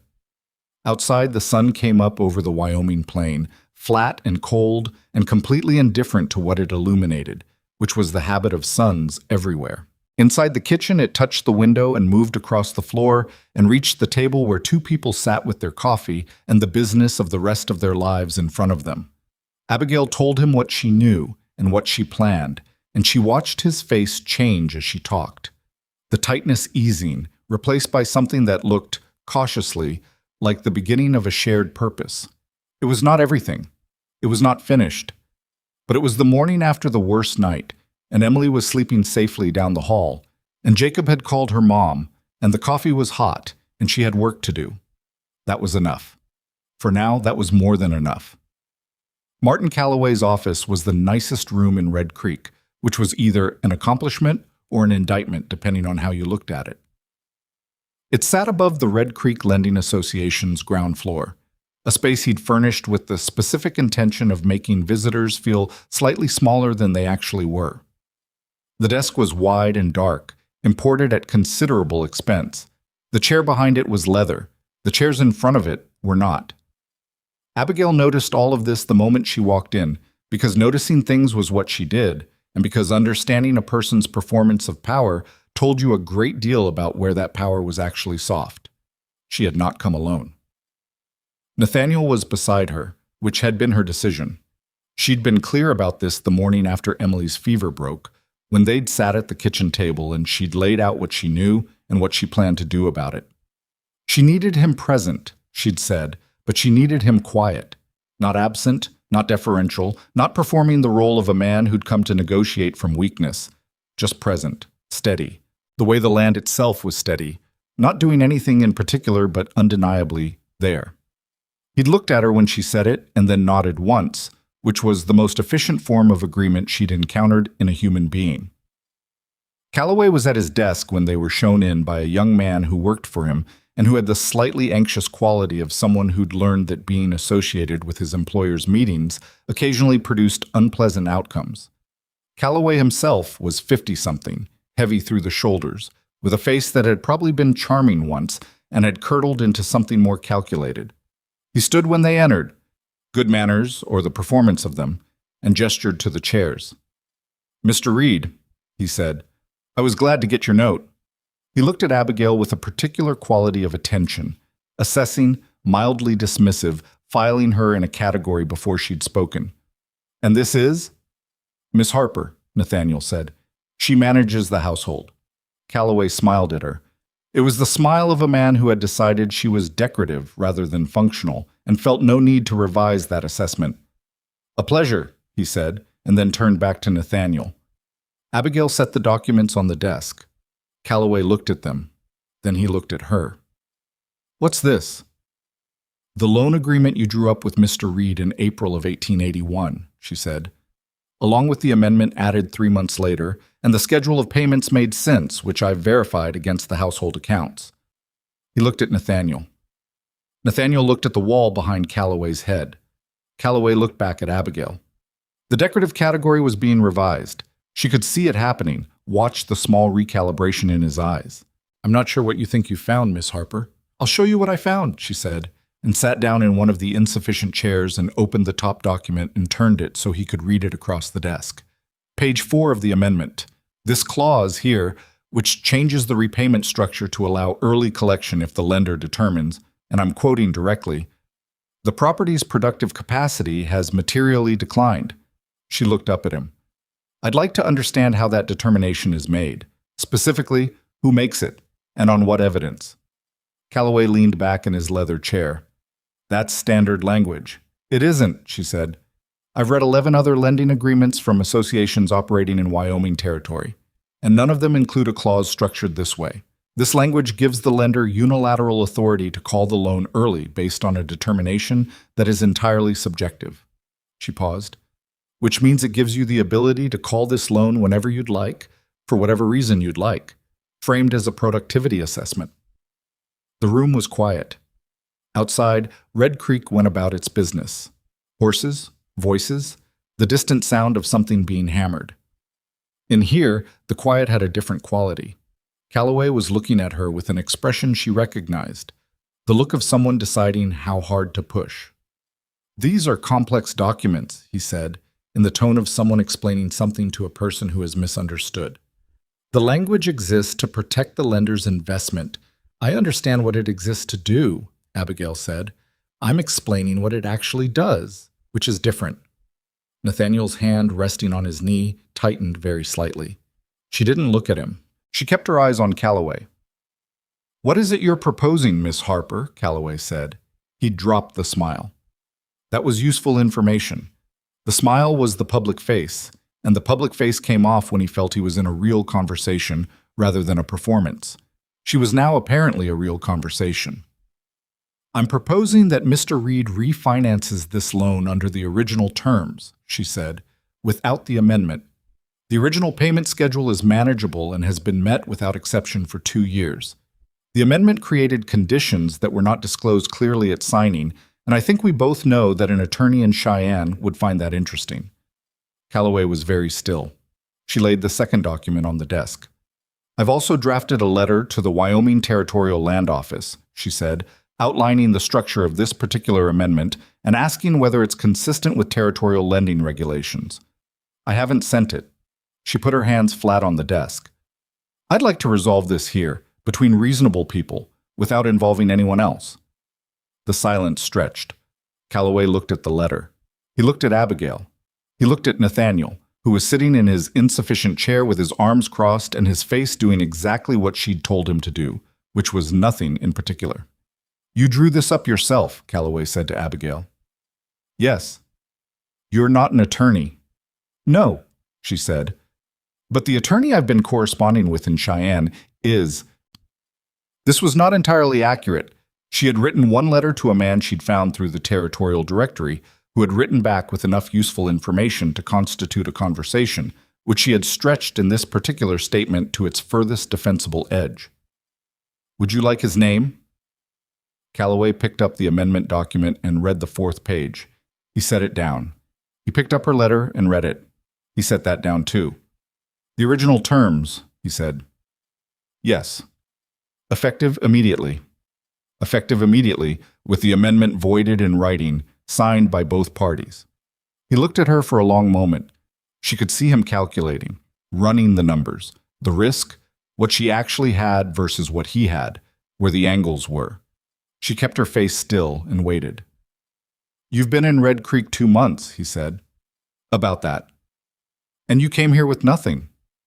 "I came here with quite a lot," she said. "It wasn't monetary." Something moved across his face. Not admiration. Men like Calloway didn't do admiration exactly. But something adjacent. A recognition of a quality he understood because he shared it, which was the willingness to walk into a room at a disadvantage and refuse to act like it. "I'll have the paperwork drawn up by Friday," he said. Abigail gathered her documents. She stood. Nathaniel stood beside her. "Thank you, Mr. Calloway," she said, in the same pleasant voice she'd used on Cy Morrison at the general store, the voice that meant she would say exactly as much as was required and nothing beyond it. They were at the door when Calloway said, "Miss Harper." She turned. He was looking at the papers she'd laid on his desk. "That productivity clause," he said. "I have it in 6 other agreements in this county." She looked at him. He looked at her. Something passed between them that was not quite a warning and not quite a disclosure. Something more like a deliberate breadcrumb, left by a man who was calculating angles she hadn't finished mapping. "I'll keep that in mind," she said, and walked out. Tip.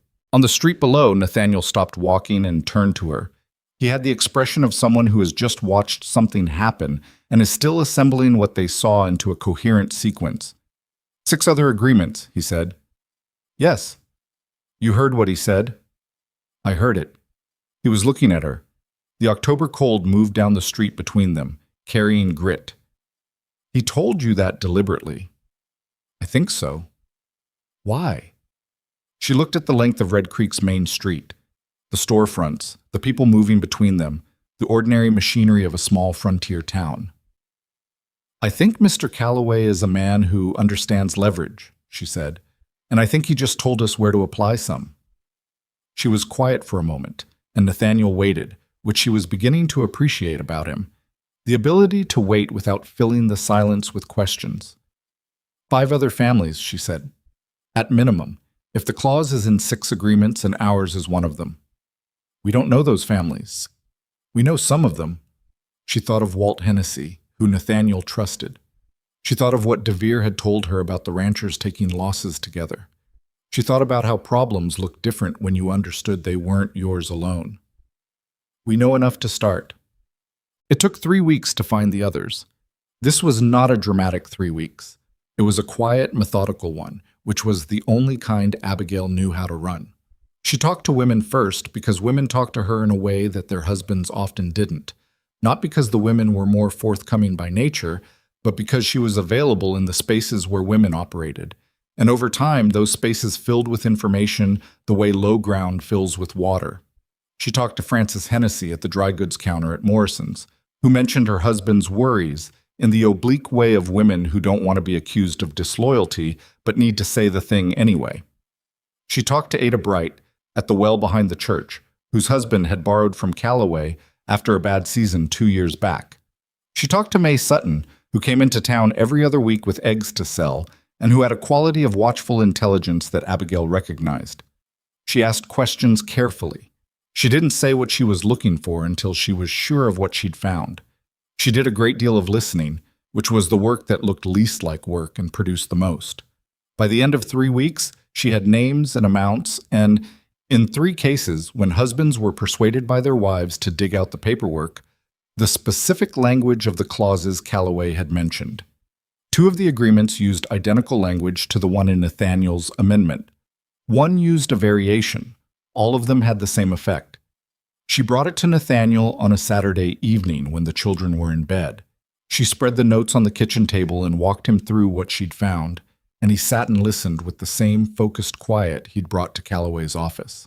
When she finished, he was silent for a moment. "These families don't know about each other," he said. "No. If we tell them, they can make their own decisions," she said. "Some of them will want to fight it. Some of them will be afraid to. We can't make those decisions for them." She paused. "But they can't make any decision if they don't know." He looked at the notes. "Calloway's going to know what we're doing." "Yes." "He's not going to like it." "I expect not." Nathaniel was quiet. Then, "When do we start?" She had not anticipated feeling what she felt at that "we," the plainness of it, the way it arrived without ceremony. "We," as though it were the most natural thing, as though the 2 of them had been operating as a unit for years rather than 2 months. She looked at the table to let the feeling settle. "Monday," she said, "I'll need you to drive me to the Hennessy place first."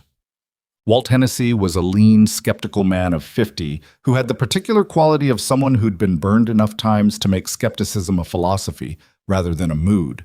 He sat across from them at his own kitchen table with his arms crossed, and his wife Frances standing at the counter behind him, ostensibly making coffee, actually listening to every word.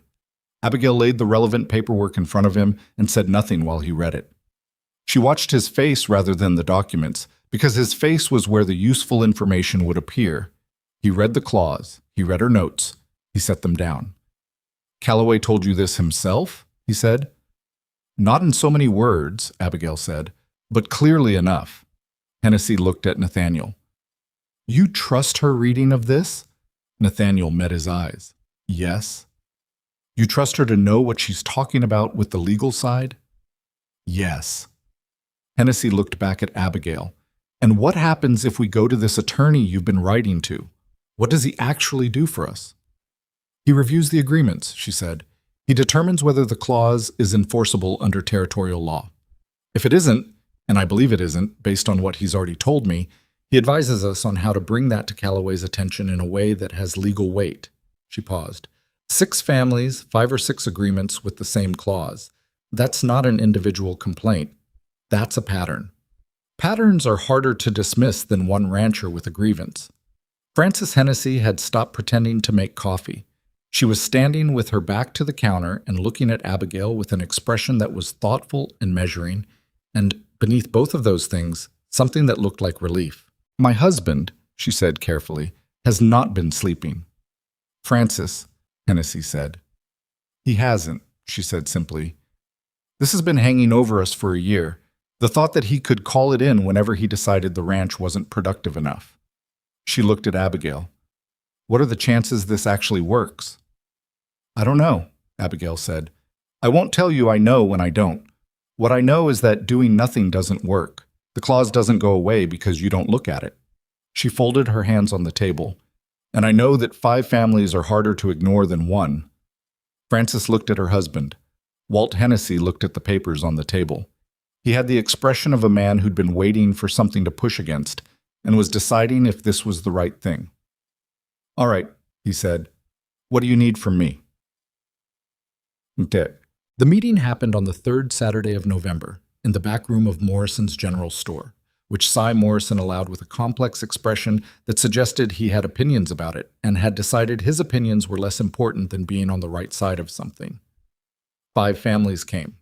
The Hennessys, the Brights, May Sutton's husband Earl, a quiet man named Presser who ran sheep rather than cattle, and who had a reputation for saying nothing until he had something worth saying, and the Delacourts, who were younger, recently arrived, trying to build something, and who had a particular freshness of alarm that the older families had long since processed into something grimmer. Nathaniel stood at the door. He was not running the meeting. Abigail was running the meeting, which had required a brief conversation with Walt Hennessy beforehand, who had the instinct to want to take charge of things in rooms that contained men, and who had the self-awareness to recognize the instinct and override it when she explained plainly that she was the one who understood the documents. She laid out what she knew. She showed them the relevant clauses from the 3 agreements she had, explained the pattern she'd identified, explained what the attorney in Cheyenne had told her. She watched their faces while she talked, the varying speeds at which people absorb difficult information, the particular way fear looked when it was being asked to convert itself into action. Earl Sutton said, "He can do this legally?" "That's what I'm asking the attorney to determine," she said. "My belief is that the clause was not properly disclosed at signing, which affects its enforceability. But I'm not going to tell you that's certain when it isn't." "If he can do it legally," Earl said, "then we're just warning him that we know." "Yes," she said. "If it's entirely legal, then we're limited. But we're also 5 families and a documented pattern, and that has a different weight publicly than one family's complaint." She looked around the table. "Calloway does business in this town. He has a reputation to maintain. A public challenge from multiple families, documented and organized, is more expensive for him, in reputation, in legal cost, in time, than quietly renegotiating the terms." "You're betting on him being reasonable," Presser said. It was the first thing he'd said. "No," she said. "I'm betting on him being practical." Presser looked at her for a moment. Then he nodded, once, slowly, like a man who has decided something. They agreed to engage the Cheyenne attorney collectively, to split the cost, which made it possible for the smaller operations, and to present the agreements together. Abigail drafted the joint letter that evening at the kitchen table while Nathaniel sat nearby reading, and when she set down the pen, she read it back to herself and thought it was as good as she could make it. "Read it," she said, and passed it to Nathaniel. He read it. He set it down. "It's good," he said. "It's what I could do," she said, which was not the same thing, and he recognized the distinction. She could see it in his face. "It's more than most people could do," he said. She folded the letter. "We'll see." The attorney's name was Gideon Marsh, and he arrived in Red Creek on a Wednesday, having apparently decided that the situation warranted a visit rather than continued correspondence. He was a brisk, sharp-faced man in his 40s who looked at the documents Abigail produced with the expression of a specialist examining something that was exactly what he expected. "The clause is aggressive," he said, in the Red Creek Hotel's small sitting room, which was the most private space available. "It may be defensible depending on how the territorial court interprets disclosure requirements, but the lack of clear explanation at signing gives us grounds for a challenge." He looked at Abigail. "You've documented all the payments made under the original terms?" "All of them, with receipts where they exist and ledger entries where they don't." "Good." He gathered the papers into a neat pile. "I'll write to Calloway on behalf of all 5 clients and propose an amendment nullification contingent on continuation of the original repayment schedule." He paused. "He may refuse." "He may," she said, "but he won't want this in a territorial court if he can avoid it. It draws attention to the practice." Marsh looked at her with a quality of attention she recognized. The same look Cy Morrison had given the note she'd brought from Nathaniel, the same look Calloway had given her in his office. The recalibration. "You wrote to me originally," he said. "The first letter." "Yes." "That letter described the clause structure more precisely than most trained professionals would have." She looked at him steadily. "I read things carefully," she said, "and I have time for it." He smiled, a quick, real smile, not a performance. "I imagine Calloway was somewhat surprised by you." "I couldn't say," she said. "I try not to spend much time imagining what people like him feel." Marsh laughed, which she hadn't expected. "All right," he said. "I'll have the letter out by end of week. Give him 10 days to respond." Calloway responded in 8. The letter came to Marsh, who sent word to Abigail, who read Marsh's summary at the kitchen table with Emily sitting across from her doing her arithmetic. Emily was back at school now, had gone back the week after the fever broke, had walked in on a Tuesday morning with her spine straight and her gray eyes clear, and the teacher had told Abigail afterward that she'd seemed like a different child, which Abigail understood. Calloway's response was not a concession, it was a negotiation, which was, she'd explained to Nathaniel, exactly what they'd wanted. He was willing to void the amendment clause in exchange for an accelerated payment on the principal, an amount that was real but not impossible, that would require sacrifice from each family but was survivable. The alternative, his letter implied without quite stating, was continued disagreement. She sent word to the 5 families and they met again, in the Hennessy kitchen this time, which was larger, and she explained the terms and let them talk. There was anger in the room, real and justified. Walt Hennessy said something about Calloway that she let pass without comment. Earl Sutton asked 3 times whether there was a better option, and each time she told him the honest answer, which was that there might be, and she didn't know. In the end, they agreed. Not happily. Not without feeling the cost of it. But they agreed, and that was what was available. May Sutton, on the way out, stopped beside Abigail and said in a low voice, "You know what you've done here." Abigail looked at her. "I helped resolve a problem." "You helped 5 families keep their land," May said. "In this place, at this time, that's not a small thing." It wasn't a small thing. Abigail knew that. But she'd also learned that making large things into performances of themselves was how people got careless about the next problem, which was always coming. She thanked May and walked back to the wagon where Nathaniel was waiting. He was leaning against the side of it, looking at the sky, the gray November sky of Wyoming that pressed down close and cold.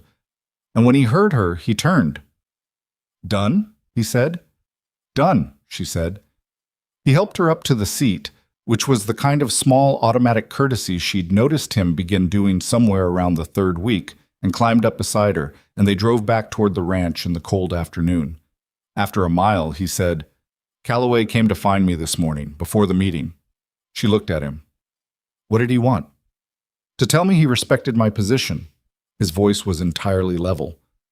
"And to tell me that the woman managing my household was, I believe the phrase was, a particular kind of trouble." She looked at the road ahead. "What did you say?" "I said I was aware of that when I hired her, and I considered it an asset." She kept her eyes on the road. The land ran flat and wide in every direction, the sky enormous above it, the mountains in the distance barely visible through the cloud. She had arrived in this place with $4.30 and a trunk and a bone-handled knife and the stubbornness to not get back on the train, and she had not yet arrived at anything she could call settled, but she was closer. "There's something else," Nathaniel said. She waited. "Thomas Wheeler was at Morrison's yesterday," he said. "He asked after you." The name arrived without the weight she'd expected it to carry. She examined that for a moment, the absence of the feeling she'd anticipated, the flat factual quality of hearing the name of the man who'd stood in a livery stable and looked at his shoes. "What did he want?" "I don't know. He didn't say specifically. He said he'd been thinking about the way things went when you arrived, that he'd been thinking about what he'd said." Nathaniel's voice was careful, neutral. "He asked if I thought you'd be willing to speak with him." She was quiet for a while. The wagon moved over the familiar ground. The creek crossing, the low rise, the first glimpse of the ranch house in the northeast. The corral fence that Jacob had started mending on the cold, dry days, doing it properly rather than patching, just as she'd suggested. "I'll speak with him," she said. "If he wants to speak." Nathaniel was quiet. "It doesn't change anything," she said. It was not directed at him specifically, or maybe it was entirely directed at him. She wasn't certain, and she didn't pursue it. "Whatever he wants to say, it doesn't change anything." "No," Nathaniel said. "I expect not." The ranch came into view fully now. The house, the barn, the corral, the smoke from the kitchen chimney that meant Jacob had remembered to keep the stove going. Emily would be home from school by now, doing her reading at the kitchen table, her gray eyes moving across the page with the focused intent she'd brought back from wherever she'd gone during the fever. DeVere and Ott would be finishing the afternoon work. The ranch was not thriving. It was not what it would be. But it was standing, and the people in it were standing, and the ground they stood on was their own. Abigail looked at the smoke rising from the chimney into the cold Wyoming sky and thought, "I built some of that. That is something I had a hand in." It wasn't the life she'd pictured when she'd answered an advertisement on a post office board in Harlow, Missouri. It was harder, stranger, more expensive in ways she hadn't budgeted for. But it was real, and it was hers, in the specific way that things belong to people who have fought to keep them. The wagon rolled into the yard and stopped, and she climbed down and went into the kitchen, where Emily looked up from her book, and Jacob said something sarcastic about dinner without looking up from the harness he was mending at the table, and the stove was warm, and the house held them. It was enough. For now, it kept being enough. Thomas Wheeler came on a Thursday morning in early December, when the first real snow had come and gone and left the ground hard and gray. Abigail saw him from the kitchen window, saw the horse come into the yard, saw the man dismount with the careful movements of someone who has rehearsed an approach and is now discovering that rehearsal doesn't help much when the moment actually arrives. She watched him stand in the yard for a moment, hat in hand, looking at the house the way people look at things they're not sure will let them in. She went to the door before he knocked. He looked older than she remembered, which was strange because it had only been 2 months. Maybe he'd looked this way in the livery stable and she hadn't seen it clearly, too occupied with the collapse of her own expectations to pay attention to the details of his face. He was a lean man with good eyes that were currently doing the work of a person who has something uncomfortable to carry and hasn't yet found a place to set it down. "Miss Harper," he said. "Mr. Wheeler." She stepped back from the door. "Come in out of the cold." He came in. He stood in her kitchen. Her kitchen, she thought, with a small private noting of the word. And he looked at the room the way people look at spaces that tell them something about the person who inhabits them. The stove going, the pots on the shelf in order, The curtain she'd made from the cotton she'd bought at Morrison's. The arithmetic Emily had left on the table before school that morning. She poured coffee and set it in front of him and sat across the table and waited. She had found, over the past 2 months, that waiting was often more powerful than speaking. People filled silence with the truest version of what they meant to say. He wrapped his hands around the cup. He looked at the coffee. Then he looked at her. "I've been trying to figure out what to say," he said. "I've been working on it since about a week after you left the livery stable. That's 2 months of working on it, and I still don't have it right, so I'm just going to say what I have." "That's fine," she said. "I was a coward," he said. "What I wrote to you in those letters, all of it was true. Every word. The loneliness, what I wanted, what I thought I needed. It was all true." He stopped. His jaw worked. "And then you got here and you were real, and real was harder than I'd planned for. I'd spent months writing to the idea of you, and then you were standing in my livery, and you were an actual person with an actual life, and I—" He stopped again. "I panicked," he said. "That's the plain word for it. I panicked, and I said something I can't take back. And you walked out of there carrying what I'd done on top of everything else that had already happened to you that day." Abigail looked at him steadily. "I'm not asking for anything," he said quickly. "I want to be clear about that. I'm not here to ask you to— I can see you've built something here. I can see that plainly. I'm just—" He set the cup down. "I needed to say that what I did was wrong, and I knew it was wrong, and I did it anyway, and that's something I have to live with." The kitchen was quiet. From somewhere outside, she could hear Jacob in the barn. The sound of something being moved, the rhythmic work of a boy who'd turned his energy in useful directions over the past weeks. She thought about the letter worn thin at the folds. She thought about the train ride, 3 days, watching Missouri become the plains. She thought about the livery stable and Thomas Wheeler's eyes going somewhere past her left shoulder, and the careful apology in his voice that had been genuine and also entirely useless to her in that moment. "I know," she said. He looked at her. "I knew it was wrong when it happened," she said. "I also knew that what you were afraid of was real. It wasn't cruelty, what you did. It was fear with bad timing." She folded her hands on the table. "I'm not carrying it anymore, Mr. Wheeler. I want you to know that. Whatever weight you've been carrying on my account, you can set it down." He was very still for a moment. Then he exhaled. A long, slow breath, the kind that has been held through several seasons. "How?" he said. Not how had she done it exactly, more like, how is that possible? She thought about how to answer that honestly. "Because what happened to me here turned out to matter more than what happened to me there," she said. "What you did pushed me toward where I needed to be. I couldn't have seen that from the livery stable floor, but it's true." He looked around the kitchen again.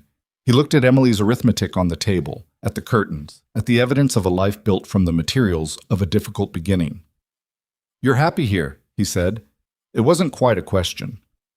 "I'm useful here," she said. "I'm needed here. I'm becoming something here that I couldn't have become in Missouri." She paused. "Whether that's happiness exactly, I haven't determined yet. But it's real, and it's mine, and that's more than I had." Thomas Wheeler picked up his coffee and drank it and set the cup down and looked at his hands. He was a decent man who had done a weak thing, and she had stopped needing him to be otherwise. That was its own kind of freedom. "Your daughter," Abigail said. "The one you mentioned. How old is she now?" He looked up, slightly surprised at the turn. 12. Her name's Clara. Is she well?" "She is." Something shifted in his face, softer, the particular softness of a man talking about his child. She's a good girl, sharp as anything." "Good," Abigail said. "Then you have something worth going home to." He stood when he left, and she walked him to the door, and he put his hat back on in the yard and looked at her one more time with the eyes of a man memorizing something he understood he wouldn't see again. He said goodbye. She said goodbye. He got on his horse and rode back toward Red Creek, and she watched him go and felt nothing complicated, just the clean, finished feeling of something resolved. She went back to the kitchen and picked up Emily's arithmetic and checked it, found two errors, left them marked in pencil, and put the kettle on. Winter settled over Wyoming the way it always did, without asking, without apology, with the absolute conviction of something that has every intention of staying. The ranch contracted around the cold. The days shortened to a thin gray strip between two darks, and the work changed its nature. Less about expansion, more about holding, keeping what was alive, maintaining what had been built against the specific erosion that cold and isolation brought. DeVere's muscle healed. Ott turned out to have opinions about fence construction that were worth listening to, and Nathaniel started listening to them, which Abigail noted with quiet satisfaction because it was the kind of adjustment that cost nothing and gained a great deal. Emily thrived in winter in a way Abigail hadn't anticipated. There was something about the enforced closeness of the cold months that suited her. The long evenings at the kitchen table, the reading aloud they'd started doing after dinner, the small domestic rituals that gave structure to days that could otherwise feel shapeless. She was talking more. Not constantly, not in the gregarious way of children who'd never learned to be quiet, but more. And what she said when she said it was worth hearing. She was, Abigail had come to understand, a child who processed the world slowly and deeply, rather than quickly and broadly. And she needed space and time to do that, and the winter gave it to her. Jacob was 13 in December, which happened on a Wednesday, in which he announced with the specific combination of wanting acknowledgement and not wanting a fuss that characterized almost everything he did. Abigail made a cake from dried fruit and what she had, and it was not a beautiful cake, and Jacob looked at it with an expression she'd learned to read as the suppression of pleasure he hadn't decided to admit to yet. "It's lopsided," he said. "Yes," she said. "The icing is too thick on one side." "I know." He ate 2 pieces and didn't say anything else about it, which was as close to a compliment as she expected, and which was, she'd decided, entirely sufficient. Nathaniel gave him a good pocket knife for his birthday, and Jacob turned it over in his hands with a reverence that told her exactly how important it was, though he said only thanks and put it in his pocket. But she saw him take it out that evening when he thought no one was watching, holding it in his palm, and the look on his face in that unguarded moment was a boy who felt seen. The community that had formed around the Calloway matter did not dissolve when the legal business concluded. That surprised Abigail slightly, though perhaps it shouldn't have. She'd understood intellectually that shared difficulty created bonds, but she hadn't expected to find herself at the center of anything that could be called a network. May Sutton came by in January with a problem about her household accounts that had nothing to do with loans or legal clauses. Her husband had been keeping a separate ledger she hadn't known about, not from dishonesty, but from the frontier habit of men managing money without thinking to explain it, and the two ledgers had diverged in ways that made the picture of their finances unclear. She sat at Abigail's kitchen table and spread the pages out and said, with the slightly embarrassed directness of a capable woman admitting she needs help with something, "I can't make these reconcile." Abigail looked at the pages. It took her 40 minutes to find the source of the discrepancy, which was a single misrecorded entry from 8 months ago that had compounded. She walked May through it. May sat and watched and asked sharp questions and understood the answers, and when it was done, she looked at Abigail with an expression that had something in it beyond gratitude. "How did you learn all this?" May said. "Necessity," Abigail said, "and time." "I had both of those," May said. "I didn't learn it." "You also kept your family's books alone for 15 years, Abigail said. "You learned everything that was in front of you. This wasn't in front of you." May was quiet. "You should be charging for this." Abigail looked at her. "It was 40 minutes. You saved me 3 months of confusion," May said. "That's worth something." It was the seed of a thing Abigail didn't name for another 2 months. She helped Ada Bright's husband understand a supply contract that had language in it he didn't follow. She helped the Delacourts draft a letter to the Territorial Water Office about a diversion upstream that was affecting their grazing land. A straightforward letter, plain and documented, that laid out the facts without anger and without embellishment. She helped Cy Morrison, of all people, work through an inventory discrepancy that had been bothering him for a quarter. None of this was planned. None of it felt like building something. It felt like doing what was in front of her, which was what she'd always done. And it was only when Frances Hennessy said over coffee in February, "You know, people in this county are starting to say your name when they have a problem they can't solve," that she understood something had happened without her deciding it should. "What people?" she said. "People," Frances said. "Walt mentions you to the men at the feed store. Ada told the Presser family about the water letter. May Sutton told 3 women at the quilting circle." Frances looked at her steadily. "You've been here 4 months, Abigail. People know who you are." Abigail looked at her coffee. She thought about the main street in October, the trunk in the dirt, the sound of Clyde Booth's laugh opening up to include the whole town.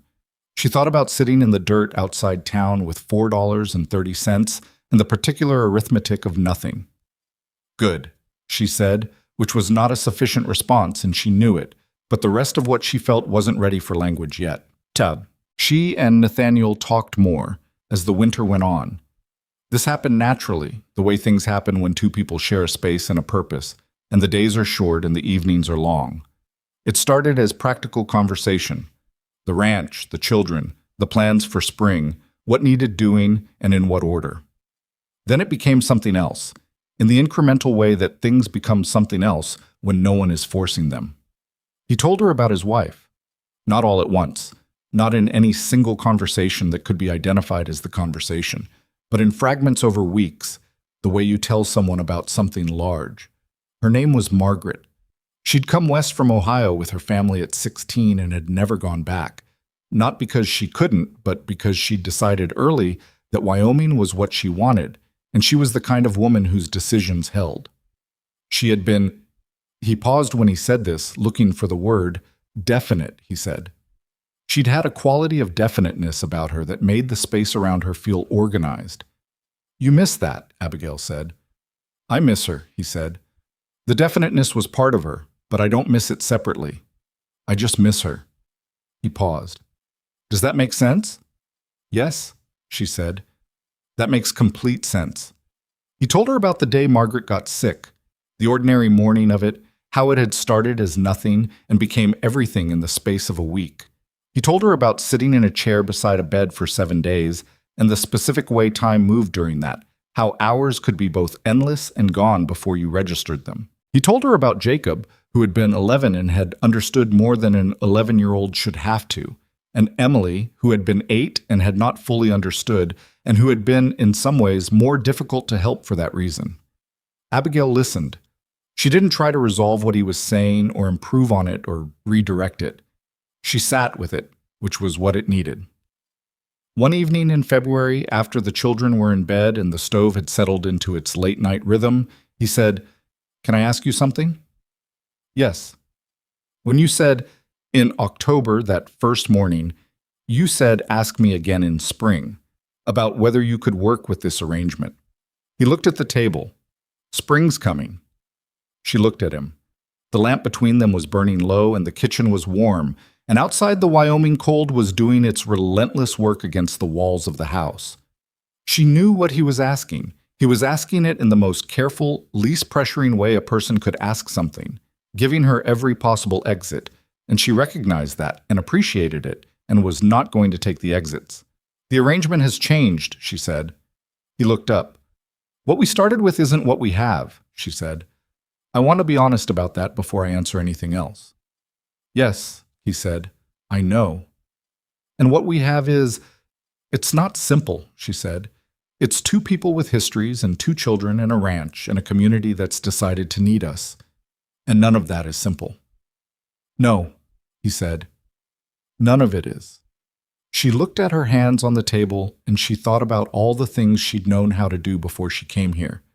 The arithmetic of survival, the management of difficulty, the particular discipline of making things work with what was available. She thought about what she hadn't known, which was this, that being needed in the deep way, the way that went into the bones of a place and the fabric of daily life, was different from being competent, that you could be extremely competent and still be alone, that belonging to something was not the same as managing something, and she had been a manager her whole life, and she was only now, at 31, in Wyoming, beginning to understand what belonging felt like from the inside. "I'm not going anywhere," she said. "That's my answer." I'm not going anywhere, and I haven't wanted to for a while now." He was quiet for a moment, then, "I should say this plainly." "Please," she said. I don't do this well," he said. Saying things like this. Margaret used to say I communicated better with cattle because I didn't have to explain myself. Something moved at the corner of his mouth. She was probably right. "You're doing fine," Abigail said. "What I mean to say is that I've known for a while that this became something different," he said. "I think I knew before Emily got sick. I think I knew the morning I found you at Morrison's and you looked at Clyde Booth like he was a minor inconvenience." He looked at her directly, which she'd come to understand cost him something. Direct expression was not his natural mode. It was something he chose to do, which made it mean more. "I don't know what to offer you. I have a ranch that's barely holding and 2 children who need more than I know how to give them, and a history I haven't finished carrying." "I know all of that," she said. "I've been living inside it for 4 months." "Then you know it's not much." "Nathaniel," she said, and his name in her mouth stopped him, which was interesting because she rarely used it. "I came here with $4.30. I'm not measuring by what a thing looks like from the outside." He looked at her for a long moment. The lamp between them was very low now, the kitchen half in shadow, the fire in the stove ticking softly as it cooled. "Will you marry me?" he said. Not a performance of the question, not decorated with anything. Just the thing itself, in his flat, direct voice, offered the way he offered everything. Plainly, without guarantee of outcome. She thought about the advertisement on the post office board. She thought about 3 letters and 3 men and the particular arithmetic of how you got from there to here. She thought about the train and the trunk and the dirt outside Red Creek and the strange, winding, expensive road that had led to this kitchen, this lamp, this man looking at her across the table with his hands flat on the surface and his face doing nothing at all except being honest. "Yes," she said. But they were married in March, when the ground was still cold, but the light had started coming back. One of those early spring days that Wyoming produced occasionally, thin and bright, and carrying the suggestion rather than the promise of warmth. Doc Hennessy's wife, who turned out to have had a previous life that included some official capacity Abigail didn't ask too many questions about, presided over a brief ceremony at the ranch that was witnessed by DeVere, Ott, the Hennessys, May Sutton, and Emily and Jacob. Emily cried, which surprised her, and then didn't. Jacob didn't cry, which also didn't surprise her, but he stood beside his father with a seriousness that was its own form of witness. And when it was done, he shook Nathaniel's hand and then turned to Abigail and said, "That's official now, I guess," in a tone that was trying to be ironic and was actually just glad. "That's official," she agreed. The celebration was modest. Food she'd made, a bottle of something DeVere produced from somewhere. The Hennessy's staying until the afternoon went gray. It was not the day she'd imagined at 19 or 25. If she'd imagined days like this, which she honestly couldn't remember doing, it was the day she had, and it was real, and the people in it were real, and she found that was more than enough. Clyde Booth, she heard later, had told someone at the feed store that it figured Reed would end up with the matrimonial woman since nobody else had wanted her.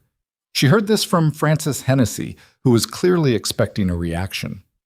Abigail thought about it for a moment. She thought about the sound of his laugh on the main street and the way it had opened up to include the whole town and the trunk in the dirt and the $4.30. "He's not wrong about the sequence of events," she said. Frances stared at her. Then she laughed. A real laugh, surprised out of her. And Abigail smiled. And that was the end of it. Spring came the way Wyoming spring came. Reluctantly, incompletely, 3 steps forward and 2 back through April. But it came. The kitchen garden got moved. Jacob did most of the physical work, with input from Abigail about layout and Nathaniel about drainage, and there were 2 full days where the 3 of them were in the same patch of ground arguing about the angle of the rows with the specific productive friction of people who were comfortable enough with each other to disagree.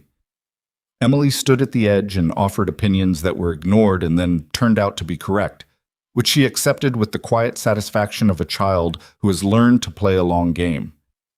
The first thing Abigail planted was the cherry tree. She'd ordered the sapling from a nursery catalog in February, on an impulse she hadn't fully explained to herself at the time. It arrived in a paper bundle in late April, the roots wrapped in damp cloth, smaller than she'd expected, the kind of thing that looked unlikely to survive, and very often did anyway. She planted it on the east side of the house, near where the garden would be, where it would get morning light. Jacob helped her dig the hole, which was deeper than it looked like it needed to be, which was how you did it. You made room for the thing before you needed the room. Emily stood watching. "What kind is it?" she said. "Sour cherry," Abigail said. "I don't like sour cherries," Jacob said. "You'll change your mind in about 4 years when it's producing," Abigail said. "The fresh ones are not the point. The point is what you do with them." She set the sapling in the hole and packed the earth around it and stood and looked at it. This small, unlikely thing standing in the new-turned soil of a Wyoming spring with no guarantee of anything except that someone had put it there and intended to water it. Emily said, "Will we still be here in 4 years?" Abigail looked at her. At the serious gray eyes, the dark hair the wind was moving, the face of a child who had learned that things left and wanted to know, this time, if they would stay. "Yes," Abigail said, "we'll be here." Emily looked at the tree. "Okay," she said, with the gravity of someone signing a document. This is what Abigail Harper came to understand in Wyoming in the years that followed, in the daily, unremarkable work of a life built from difficult materials. That worth is not a thing other people confer. It exists before they weigh in, and it exists after. And the opinions of people who look through windows and walk away, or people who laugh in the street, or people who write beautiful letters and then look at their shoes, those opinions are information about those people, not measurements of you. That belonging is not something you find intact somewhere, already assembled and waiting. It is something built, slowly, from the materials of sustained daily action, from meals cooked, and crises stayed through, and problems studied, and children kept and ground held. You build it, or it doesn't exist. And you can build it anywhere, out of almost anything, if you are willing to do the work without knowing, for a long time, what you're building. That the doors that close in your face are not the story. They feel like the story in the moment. They feel like the entire story. Like the verdict. Like the last word. They are not. They are one room you didn't get to enter, and somewhere behind you there are other rooms, rooms that will open because of what the closed doors made you, and you cannot see them from where you're standing in the dirt. She did not arrive at these understandings in a single moment. There was no day she could point to and say, "That was when I understood." It was smaller than that, and slower, and distributed across 10,000 ordinary moments, a child learning to laugh again, a man finding words for what was true, a table of people deciding to trust each other, a piece of ground defended because it was worth defending. This is not a story about a woman who triumphed over adversity. Adversity is not a thing you triumph over. It is a thing you live through, and it changes you on the way through. And what comes out the other side is you, but different. Harder in some places, softer in others, knowing things you couldn't have known without the cost of learning them. Abigail Harper arrived in Red Creek, Wyoming, with $4.30 and a trunk and a bone-handled knife her father had given her at 14. She arrived believing that strength and competence and honesty were enough to make someone want you. She learned that they were enough to make yourself into someone worth having, which is a different thing, and a harder one, and the one that actually lasts. She planted a tree that would take years to bear fruit. She watered it, and she waited, and she did not leave. And in the 4th year it produced small, hard, sour cherries that were terrible to eat fresh and extraordinary in a pie. And Emily and Jacob argued about who got the larger piece. And Nathaniel had 2 servings without being asked, and the kitchen was warm, and the house held them. Outside, Wyoming was Wyoming, vast and cold and completely indifferent, the sky enormous, the mountains in the distance keeping their own counsel. It had not softened for her. It never would. The frontier didn't do that. It just stood there testing what you were made of, and you answered however you could. She answered for the rest of her life, and the answer was enough.